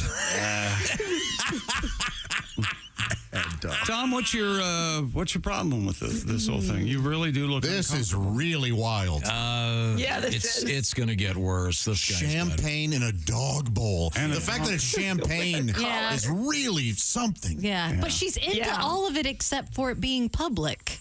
Maybe I'm not sure she's that's her into own. it. Well, she's acting like she is. She said it. Yeah, she said she's okay with all of it except. Okay. If it's for kinks, keep it in the bedroom or take a dump on his side of the bed, and then maybe he will figure it out. Like the dog is not happy. I guess we're done with this one. Have you considered that? Way too into it.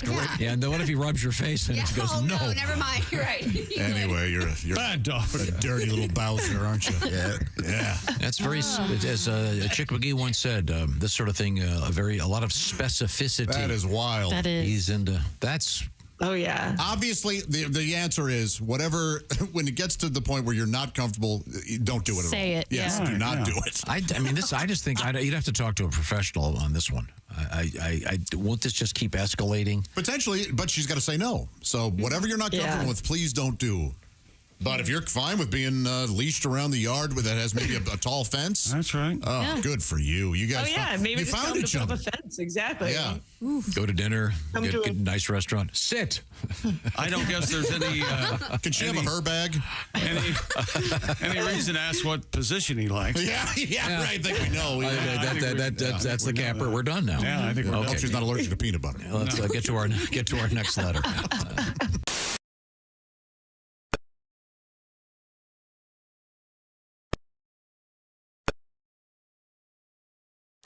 Welcome back to the Bob and Tom Show. We're live from the O'Reilly Auto Parts Studios. Christy Lee, Jess Hooker, Jeff Oskey, Ace Cosby, Pat Godwin. And we lost the Griswolds. I'm Josh Arnold. And Tom is Tom and here. Lily both out. Having a heck of a day already. Great start to the week. And Christy, we were discussing your bird feeders off the air. One of them has been found. Yeah, Andy just texted me, and he found one of the bird feeders. Excellent. They've been stolen by the raccoons. Searched the woods and came up with it. So, all right, I get to go home and deal with that. And these are actual bird feeders. This is not. Yes. Okay. What do you think? What is the second time you've mentioned this as some sort of How is a bird feeder sexual and sex go euphemism? together? It doesn't make any sense. Have you seen the bird feeders on that chick? No. So you are talking about breasts. Yeah, it extends the metaphor. No. Boy, if you're nursing birds, those nipples have got to be a wreck. Have you ever had a Lot of- girl baby bird you? Do you know that reference? With beer once. Yeah. Okay. Yes. Okay. What is this now? To baby bird somebody is to put something in your mouth and then put it into somebody else. Oh. Remember Alicia Silverstone was feeding her kids that way. That was a big story back in the day. I do it with Jägermeister at bars when I get a little too much. Hey, you want a baby bird shot? Lean back. Pretty gross. Yeah. That is pretty gross. With your hairy face? Oh, yeah. God, what else is she getting besides? Yeah, oh, yeah, a little bit of remnants of the taco bar. Yeah, I can't eat with a mustache. Yeah, I just poor rub it into my mustache instead of putting it in my mouth. Oh, he's being sarcastic. Let's see now. Let's go that direction. We have Christy Lee over there at the Silac Insurance News Desk. What's happening? Could book clubs be the new path to romance? Oh, Josh. No, thank you. No, thanks. According to a what important books are you reading, Josh? According to a Talker research poll of 2,000 Americans who attend book clubs, nearly 25% say they've met someone there that they are romantically interested in. Makes sense. Men were notably more likely to report a romantic connection at book clubs, 38%, compared to 16% of women. In fact, 45% of respondents said they would prefer to meet a potential partner through a book club rather than a dating app. Interestingly, more than half of those surveyed also admitted that they keep their book club membership private. What does that even mean? Does that They mean don't talk about it with people? Is that Yes. Yeah. I belong to an audiobook club. Oh, yeah? Yeah, it's a lot of fun. Really? Yeah. We just sit around and listen to the book. And stare at each other. It's if you're, it's a great way to meet women that are height challenged. Why are they short? If you want to be hanging around little women. What? Man, he's, Name of the book. it's a little. I don't want to get mad at him because he is trying. You know what I mean? But not enough. But not enough. So See, I didn't realize that. Little Women was also, maybe you were familiar with the movie. Of course, we all know No, I about just said it Little was a Women, the book. I just wonder, I've never heard of men. Being part of a book club? Yeah. It is rare. I guess I was going to ask that. Right? It's because we don't want to read The Court of Thorns and Roses or whatever the hell. Oh, God, that was a big one. I didn't read it either, but I know what you're talking about. My girls were real into that. Well, a series. book club is, it's better than going to the library where most of the men are there to masturbate with the free computers. All right. Well, that was a surprise. Well, at the book club, you're going to meet a woman that knows how to be quiet, right? You're just knocking them out of the park now. That makes perfect sense. The people in book clubs would be attracted to people in book Other clubs. readers, yes. Yes, yeah. Like anything, go where your interests are and you'll find someone, Yeah, right? exactly. Yeah, so this really isn't like revelatory. Oh, my God. The place to meet people who read books is a book club. I've never been a part of a book club. Have you guys? Nope. Yeah. I know people who are, but they're not co-ed. No, they're all No, women. It is. It's always women. Usually. Yeah.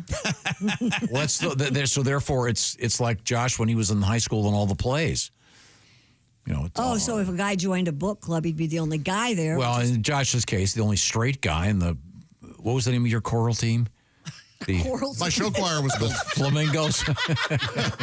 My show choir was called Premier. Premier, I see. Yeah. You were not the only straight guy. No, we were all. There were only none of these. There were two that were maybe, but they weren't out at the time. Okay. I've heard since then that one did become. Yeah. One is now out. Now, yeah. Now, Josh, could you explain the difference between jazz hands and spirit fingers? Yes. I've always wondered the difference. From what I understand, spirit fingers are mostly a cheer thing. And they kind of, you just kind of wiggle your fingers. Jazz hands, you want to jazz up the whole hand. Oh, okay. Like, now what about jizz hands and sperm fingers? Subtle. Jizz hands and sperm fingers? That's what I said, yes. One involves the palm, the other doesn't. Oh, okay. Yeah. It's a very subtle difference. What is the first one called? Spirit fingers. That's a cheerleader. It's After a cheer, they do that, or usually during free throws, we would do this. Oh, yeah. So you hold your arms out. This is how I go to the grocery store. I say open sesame. And then Yeah, it's kind of an open sesame thing. yeah, that's how that works for me. Yes. Do you still do that? I do that all the time. No. That's a good joke for the kids. Yeah, They think you're magic. I don't say anything. I'll just physically move my hands apart like a Moses. Every time I go to Target, I do that. My favorite one for the kids is to close one eye. That's like if they're in the passenger seat, you close this eye while you're driving, and then they think you have your eyes closed. That is. Oh, yeah. That's I a good love one. that one. It's a great gag. Great gag. Now, Your kids must laugh all the time. no, they do. They're laughing at you. Of not course. with Oh, you. absolutely. Okay. Restaurant pros say it's time to stop asking your server, what's your favorite dish? I never did anyway. Bon Appetit notes that while servers often are menu experts, asking what their favorite dish is can lead to awkward moments, such as the diner rejecting the server's thoughtful recommendation. Yeah, that's the thing. If they go, oh, well, my favorite thing is the... No. Tia Polite, a sommelier in Chicago, says it's better to share your preferences first. Try, I like spicy food. What would you recommend? In Philly, a restaurant manager there by the name of Maggie Cook suggests narrowing down a few choices and then asking your server for their input. That's how I do it.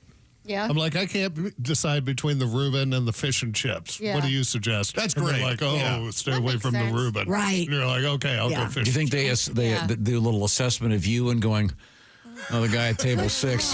The guy at table 6 looks like he just smoked a fatty in the parking lot. You might want to recommend him the chili and the burger. Yeah. I don't know. I don't like reading menus anyway, but I'll sometimes say, what are some of the things you have? So at least you narrow it down so then I can say, you've got to get this, then you go. Why don't you That's, just say, that's the opposite of narrowing it down. Yeah, Asking, yes. what are some of the things you have? Yeah. I swear to I would grab the menu I know. and paper cut you across the I know. throat. Really? why don't you just say, all I eat is salad and salmon. What do you recommend? And then go, well, we How have about the a salmon salad?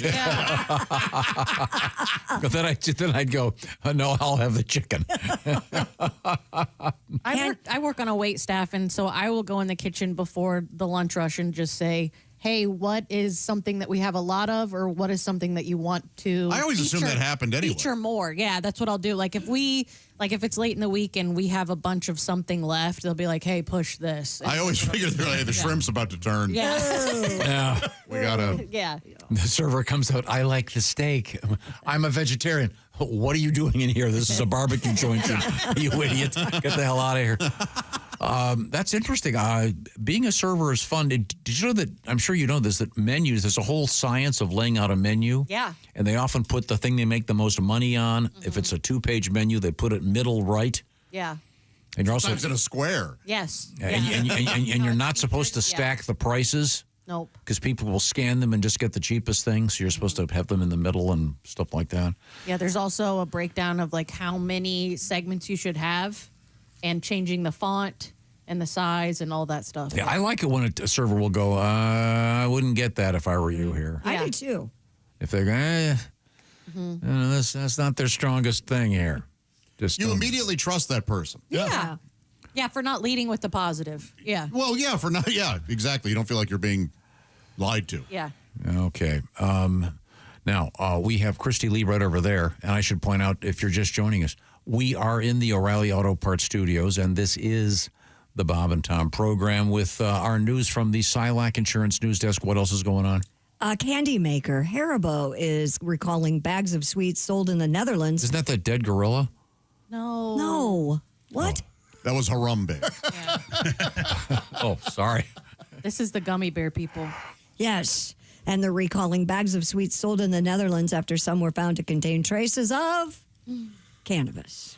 According to the BBC, several people reported feeling unwell after eating from a 2-pound pack of Haribo Happy Cola FZZ candy. Aren't you going to feel unwell if you're eating 2 pounds of gummies anyway? Yeah, no kidding. Haribo's the company that have the great commercials with the adults talking like children. Yeah. It's the kids' voices and they're lip syncing like 2 football players. And Yeah. For food safety officials report the samples were taken and cannabis was found in them. Only a few bags were found to be contaminated, though, but they're recalling the entire stock as a precaution. Yeah, why is my 6-year-old playing Dark Side of the Moon on his recorder? We better check the gummy bears. And who, by the way, is the recorder people? That is every kid in elementary school has to get a recorder. That's a scam. In third the grade. law. Well, Is it a law? No, it's not a law, but that's what they. It is it's in the the music easiest thing to curriculum. kind of pick But up. it's a very inexpensive instrument to manufacture, so... That's a good introduction to learning your scale as well. I know, but and you don't have to have an embouchure. You don't have to have reeds. Sure, but I mean, I don't Somebody's know. uncle is making some money Thank you. somewhere. No, you guys are both Jeff and I's on my page. You guys are both wrong. The recorder, the whole recorder thing involves any foreign film made in Canada about nature. The soundtrack has to be a recorder. And the gray-leg geese attack the... Now, Pat, can you think of any major rock song that features a recorder? Stairway to Heaven features something like that. Yeah. It might be a tin whistle, though. Oh, yeah, that could be. But it could be a recorder. I mean, Aqualung, the great Jethro Tull album, has Well, the that's a terrific flute, much different than a recorder. But Right. But I'm with you, Jeff. Somebody's uncle has made a lot of money in the There's recorder someone business. wrote something in somewhere. Yeah. But they're so. I think the thing is they're cheap. They make unbreakable ones, and it gives kids a chance to learn the scale. We didn't have to buy them in school. I mean, this was in the 80s, so You just handed it to them. they were just there were 30 in our school. Yeah. And each class, I'm sure They it was. just used them over and over. We wondered why we all had the flu half the year. Tom, John Mellencamp's Rockin' in the USA. At the end of that, there's something recorder-like going on, if I recall. At the very end of that. That's a pretty big song. Huh. Okay, I'll It can find be out. rather shrill. Yeah. Yeah. Yeah, you can only hear hot cross buns so many times. Here we go. You're right, Pat. John Paul Jones, the great bass player and multi-instrumentalist from Led Zeppelin, did 4 overdubbed recorders to make that part at the end of Stairway to Heaven. I always assumed it was like something like a fife.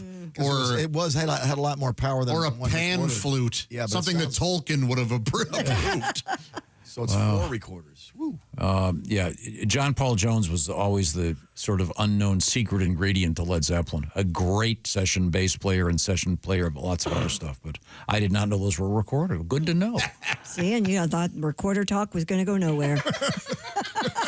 So it's a weekly bit now.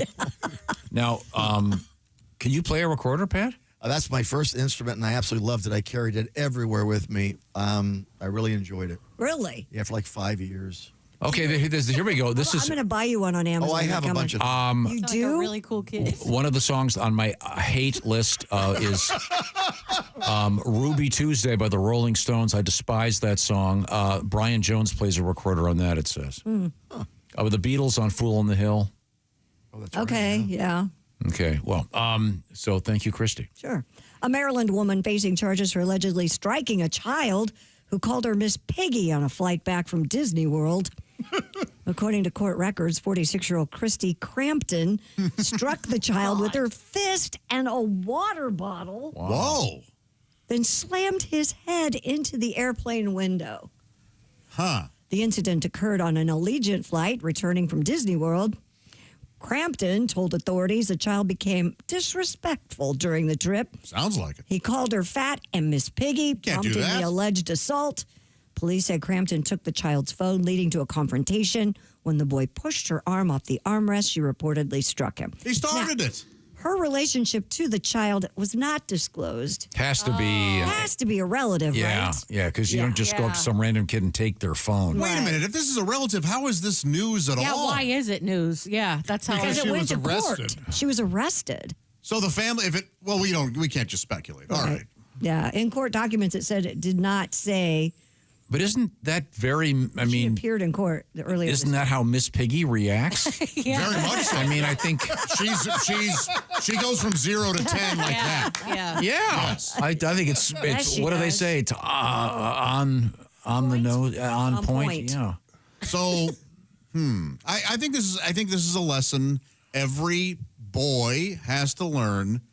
You don't call a woman fat, and the sooner you learn it, the better. I bet he doesn't do it again. There's no way you'll do it again. I think when they're doing the pre-flight announcements, they should play this story so that the kids stay in line on the plane. Yeah. Like, hey, we're gonna slam your head against the window if you let them know. Yeah. Statler and Waldorf are going, best entertainment ever on a flight. That sounded more like Nixon, didn't it? I am not a puppet.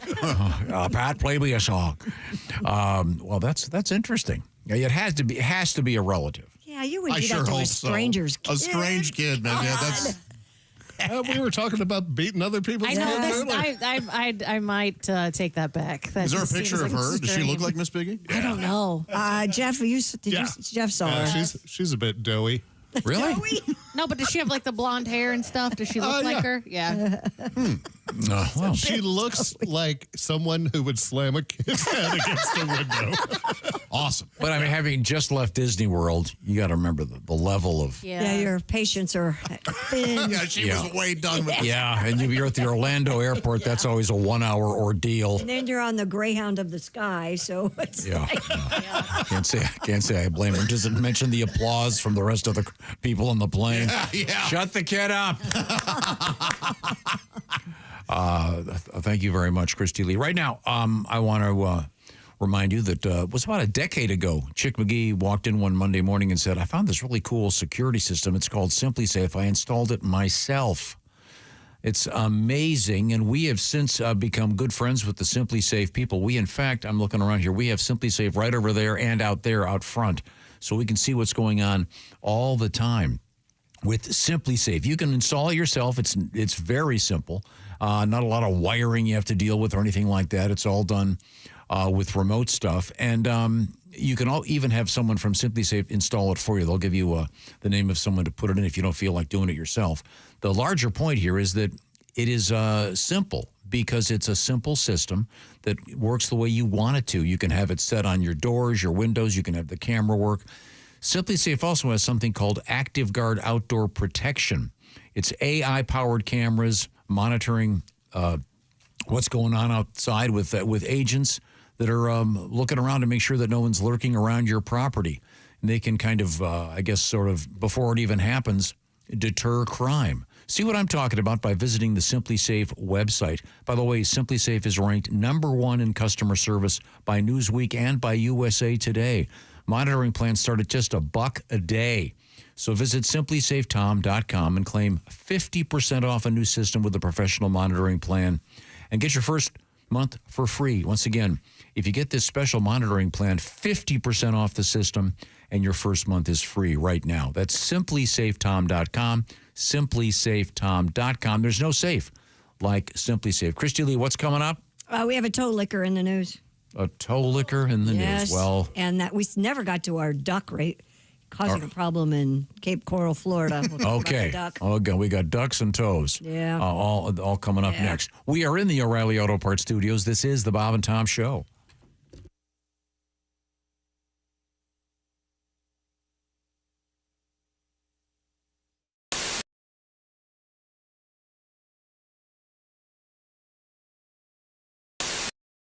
Well, the church burned down and no one knew what Pentecost Baptist was going to do. The brimstone got so dadgum hot it burned up a church bus in the parking lot. In a panic, the Reverend Dr. White called up an ex-member that hadn't lived right. He owned Joe's beer joint right across the fence. It's the same Joe's he'd preached against. He said, I don't really want to be a hypocrite. I got a Sunday school class about to have fits. We're all excited about Revival Week and been moved by the Spirit, so to speak. With all the souls we saved and money we spent, we thought God told us to sell that tent. I got a famous evangelist supposed to come. I've run out of chairs. Will you loan us some? Joe said, well, y'all can just use the whole dang place. Ain't nine on a jukebox, Amazing Grace. I ain't supposed to be open because of them blue laws, but we'll open tonight if it's all right with y'all. Preacher says, well, I reckon it'd be okay. The good Lord works in mysterious ways. Is going to talk about Joshua, Judges, and Ruth, and I reckon I could do it from the DJ booth. At the First Baptist Bar and Grill. It's the only church in the Bible Belt that smells like a whiskey still. When the sinners finish one more round, we'll have dinner on the ground and go inside and pray we don't get killed. The evangelist came with a well-dressed choir. They showed up around happy hour, looked around the joint, and didn't take it real well, said the white ministry has gone to hell. Ms. Mills that taught youth Sunday school and two deacons in the back room shooting pool were sharing the Lord with the Jim Beam rep who was teaching Ms. Mills some line dance steps. Reverend White was reading from the book of Luke to a tall drunk trucker about to puke, had John 3:16 memorized, trying to dry him out to get him baptized. The evangelist yelled about the lights and the beer, said, White, you can't save any souls in here. This place ain't nothing but a den of sin. Ain't the kind of place Baptists ought to be in. Preacher says, well, we don't really need y'all here. You didn't do a very good job last year. You only saved one sinner. That's Todd McGuire. He's a little sumbitch, set my church on fire. Joe's beer joint has done been revived. Only been here an hour and it done saved 5. Sure, it's got mirrors and a big dance floor, but I finally found the flock God called me for. They're at the First Baptist Bar and Grill. It's the only church in the Bible Belt that smells like a whiskey still. I'm trying to think, make sure I don't cuss in here, because usually in the show I do. Yeah. I know the lyrics. Wine and here's always chill. Oh, yeah. And we're here every Sunday. We're living large. We're the only church with a covered charge. And if you don't like our doctrine and think we ain't devout, we'll have our bouncer throw your ass out of the First Baptist Bar and Grill. Oh, yeah. The reviews are in, and America can't get enough of Chick McGee's Silac commercial. Fanatical fans everywhere are even watching it in reverse. You know, this actually kind of makes sense. Truth is, you won't be finding any retirement checks in your mailbox until you first go back into your house and log on to SilacINS.com. At the Silac website, you'll even find a special link just for Bob and Tom listeners. Hey, hold on now. This part shouldn't be going backwards. There we are. It's SilacINS.com. Don't go backwards in retirement. Look forward to your retirement. Look into an annuity from Silac Insurance.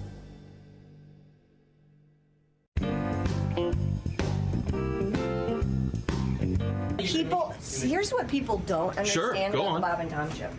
I get to be the official greeter of our guests. Great. And I believe we do have a guest waiting in the green room. Sure. And I would like to greet officially our guest, Jim Gaffigan. Hi, how are you, Christy Lee? How are you? I'm good. It's so nice It's great to be It's here. not set up or anything. You know are you on you got your own reality show? I do. It's called Nobody Really Cares What Christy Lee Does Behind the Scenes, but we're going to show it to him anyway.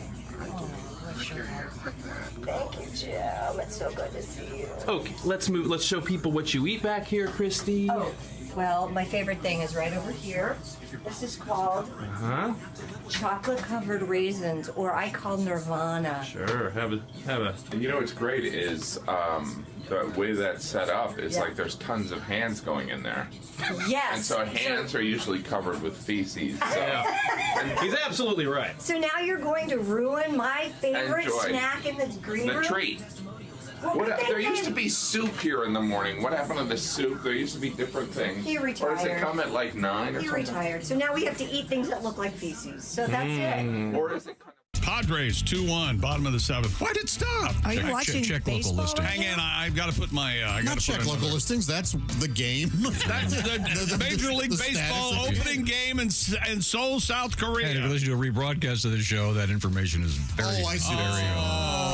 I'm sorry. Yeah, reality. you've thrown me be into a tizzy. I'm listening to a podcast. I don't know what day it is. They just said the Dodgers, the Padres were playing. How am I supposed to figure this out? I'll explain time zones to you later, Gilligan. Oh, God, you're an idiot. Yesterday, podcasts can be... Go on. Just podcasts. Yeah, you're broadcast. Yesterday, you were talking about S&H green stamps. We're right at the end. Writes Jack. Hog off? I was watching a rerun of Hollywood Squares. One of the prizes they offered in the secret square was 1 million S&H green stamps. Whoa! Valued at $2,500. When did this happen? I'll get you a jacket.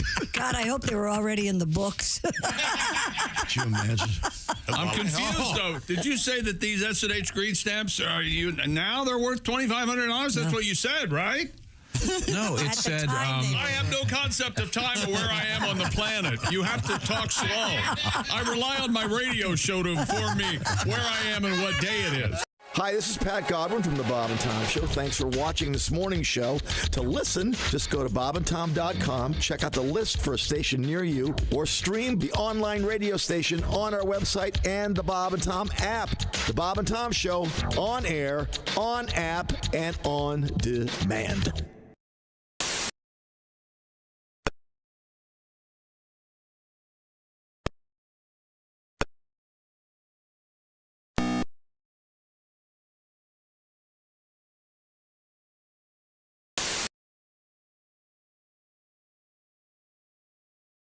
Radio app to win. Welcome back to the Bob and Tom Show, live from the O'Reilly Auto Parts Studios. Think O'Reilly Auto Parts for all your car care needs. Get the parts and service you need fast from the professional parts people at O'Reilly Auto Parts. Christy Lee's at the Silac Insurance Company News Desk. Hello. Jess Hooker and Jeff Oskey are here. Hi. There's Ace Cosby. Hey. I'm Josh Arnold, Pat Godwin in the performance room, and there's Tom. Hello, Josh, and thank you. Let's go right over to the Silac Insurance News Desk and see what's happening with Christy Lee. I'll tell you what's happening. A California man's been arrested for allegedly breaking into a woman's home and licking her toes while she slept. Oh, boy. One of these guys. Yeah. The Stanislaus County Sheriff's Office says 26-year-old Christian Anguinano has been stalking this woman since February after first encountering her at her workplace. On the night of May 21st, he allegedly entered her home without permission, placed her toes in his mouth, and attempted to get into bed with her. The woman pushed him away. He fled. Deputies located Anguiano the next day near her residence. He now faces charges of burglary, sexual battery, stalking, and assault with intent to commit a felony. Must have been terrifying. Oh, my gosh. Does the guy think it's going to work? Yeah, seriously. What's going through his head? Whether you're breaking in my house or I'm married to you, if you put your mouth on my toes, I'm kicking you in the face. Yeah. Like instinctually or? Yeah, just because that feels like mud. Your tongue between my toes. It feels like mud. Gross. This little piggy is going to ram you in the balls. I found this out. My girlfriend, before she met me, she was down in South Beach with some friends. They didn't have enough for a hotel, so they slept on the beach. And she woke up to a homeless guy with her entire foot in his mouth. That's old. Yeah, that's old Beach Bumberry. He's a toe licker. Yeah, he'll suck your foot. She goes, we got a room the rest of the time. Yeah, he likes to sleep in girls. What was her response? She freaked out, and the guys with him jumped on the guy and beat him off. I guess. Boy, this is awful. Hit him up, not off. Wow. Yeah. But she said he had it all the way down to almost her ankle. Wow. Subtle distinction. That is. Wow. Well, if he could do that, he could probably make some money and not be homeless. Yeah, that's well, no, I choose this life. I mean, is part of the fantasy the fact that he breaks in and Probably. It has to be. It must be. But you can't. I can't imagine he thinks this is going to work out just fine. I know. I mean, is that going through his head? Oh, she's going to like this so much, she's going to invite me into. Right. Boy, Or maybe it worked one time. And he's trying it again. And he didn't marry that woman? Yeah, right. Well, where he's going, he's going to be getting a foot, all right. I'd like you to meet your cellmate. A rogue duck is ruffling feathers in Cape Coral, Florida, and it's already sent one person to the hospital. WFTX reports a Muscovy duck has been chasing and attacking residents in the neighborhood, creating chaos on quiet streets. James Sepulveda said he was relaxing on his porch when the duck snuck up and bit his hand hard enough to draw blood. Funny. Wildlife officials say the duck is protected under federal law, but can be removed as long as it's done humanely. In other words, setting free the local gator. The Florida Fish and Wildlife Conservation Commission says Muscovy ducks are covered by the Migratory Bird Treaty Act. And they know it. That's why they act like it. Yeah. However, a special control order allows removal of these birds, their nests, and eggs in areas outside their natural range, which does include Texas, but not Florida. So apparently Florida is where they live. I don't know. So they probably are going to be having that Peking duck special. Yeah, there's an orange glaze being prepared right now. Now, Ms. Hooker, you're too young to remember this. Okay. But when we first started this show, Christy, remember what happened?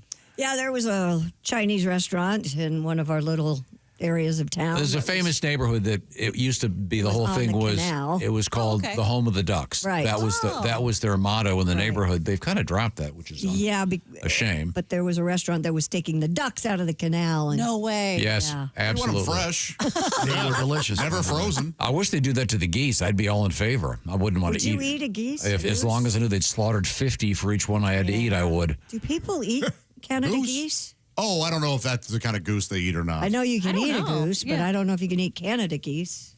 I don't know. I don't know. I guess you can eat anything. I'm saying I want them to build a wall. Well, maybe it had to be really tall to keep the geese from coming down here, but they're everywhere, and all they do is they have defecant the size of a truck driver. That's all. Anyways, the ducks are still around, but not. The ducks are around. The restaurant is not. Oh. Yeah. Oh, the police had a. Yeah, the police had to be called in. And they quacked down on this. Yeah. That's what he did. They quacked down. You see it. Ducks go quack. Yeah, I look, you got to laugh from Oscar. You got to take that and run. How do the ducks not get? I don't understand. How do they land in a Florida pond and not get eaten by the gators? I don't know. Maybe gators don't like duck. Really? Maybe it's too fat for them. Yeah, it's very greasy. I just had duck on Friday. Very good. Did you eat duck eggs? Yeah. Oh, yeah. I prefer duck eggs. Yeah. They're just. Why? Because they're bigger. You only have to crack one, and they're about the equivalent of two. So, yeah. And the cost is the same. Really? Yeah. And do they have it at the regular grocery store? Or do you have to go to some exotic? Yeah, you have to go to the farmer's market. I was gonna say, I haven't seen them at the store. I haven't either.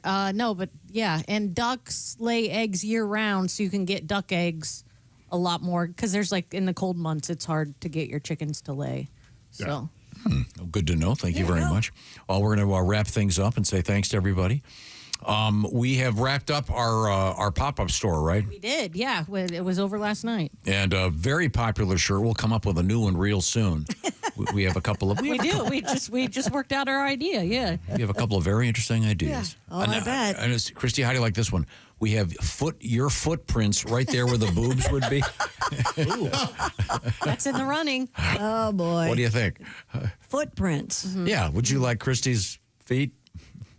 Jeez, nobody's going to buy that. Oh, there'd be two or three that I'd like a dozen, please. Thank you for your indulgence. We are in the O'Reilly Auto Parts Studios. This is the Bob and Tom Show.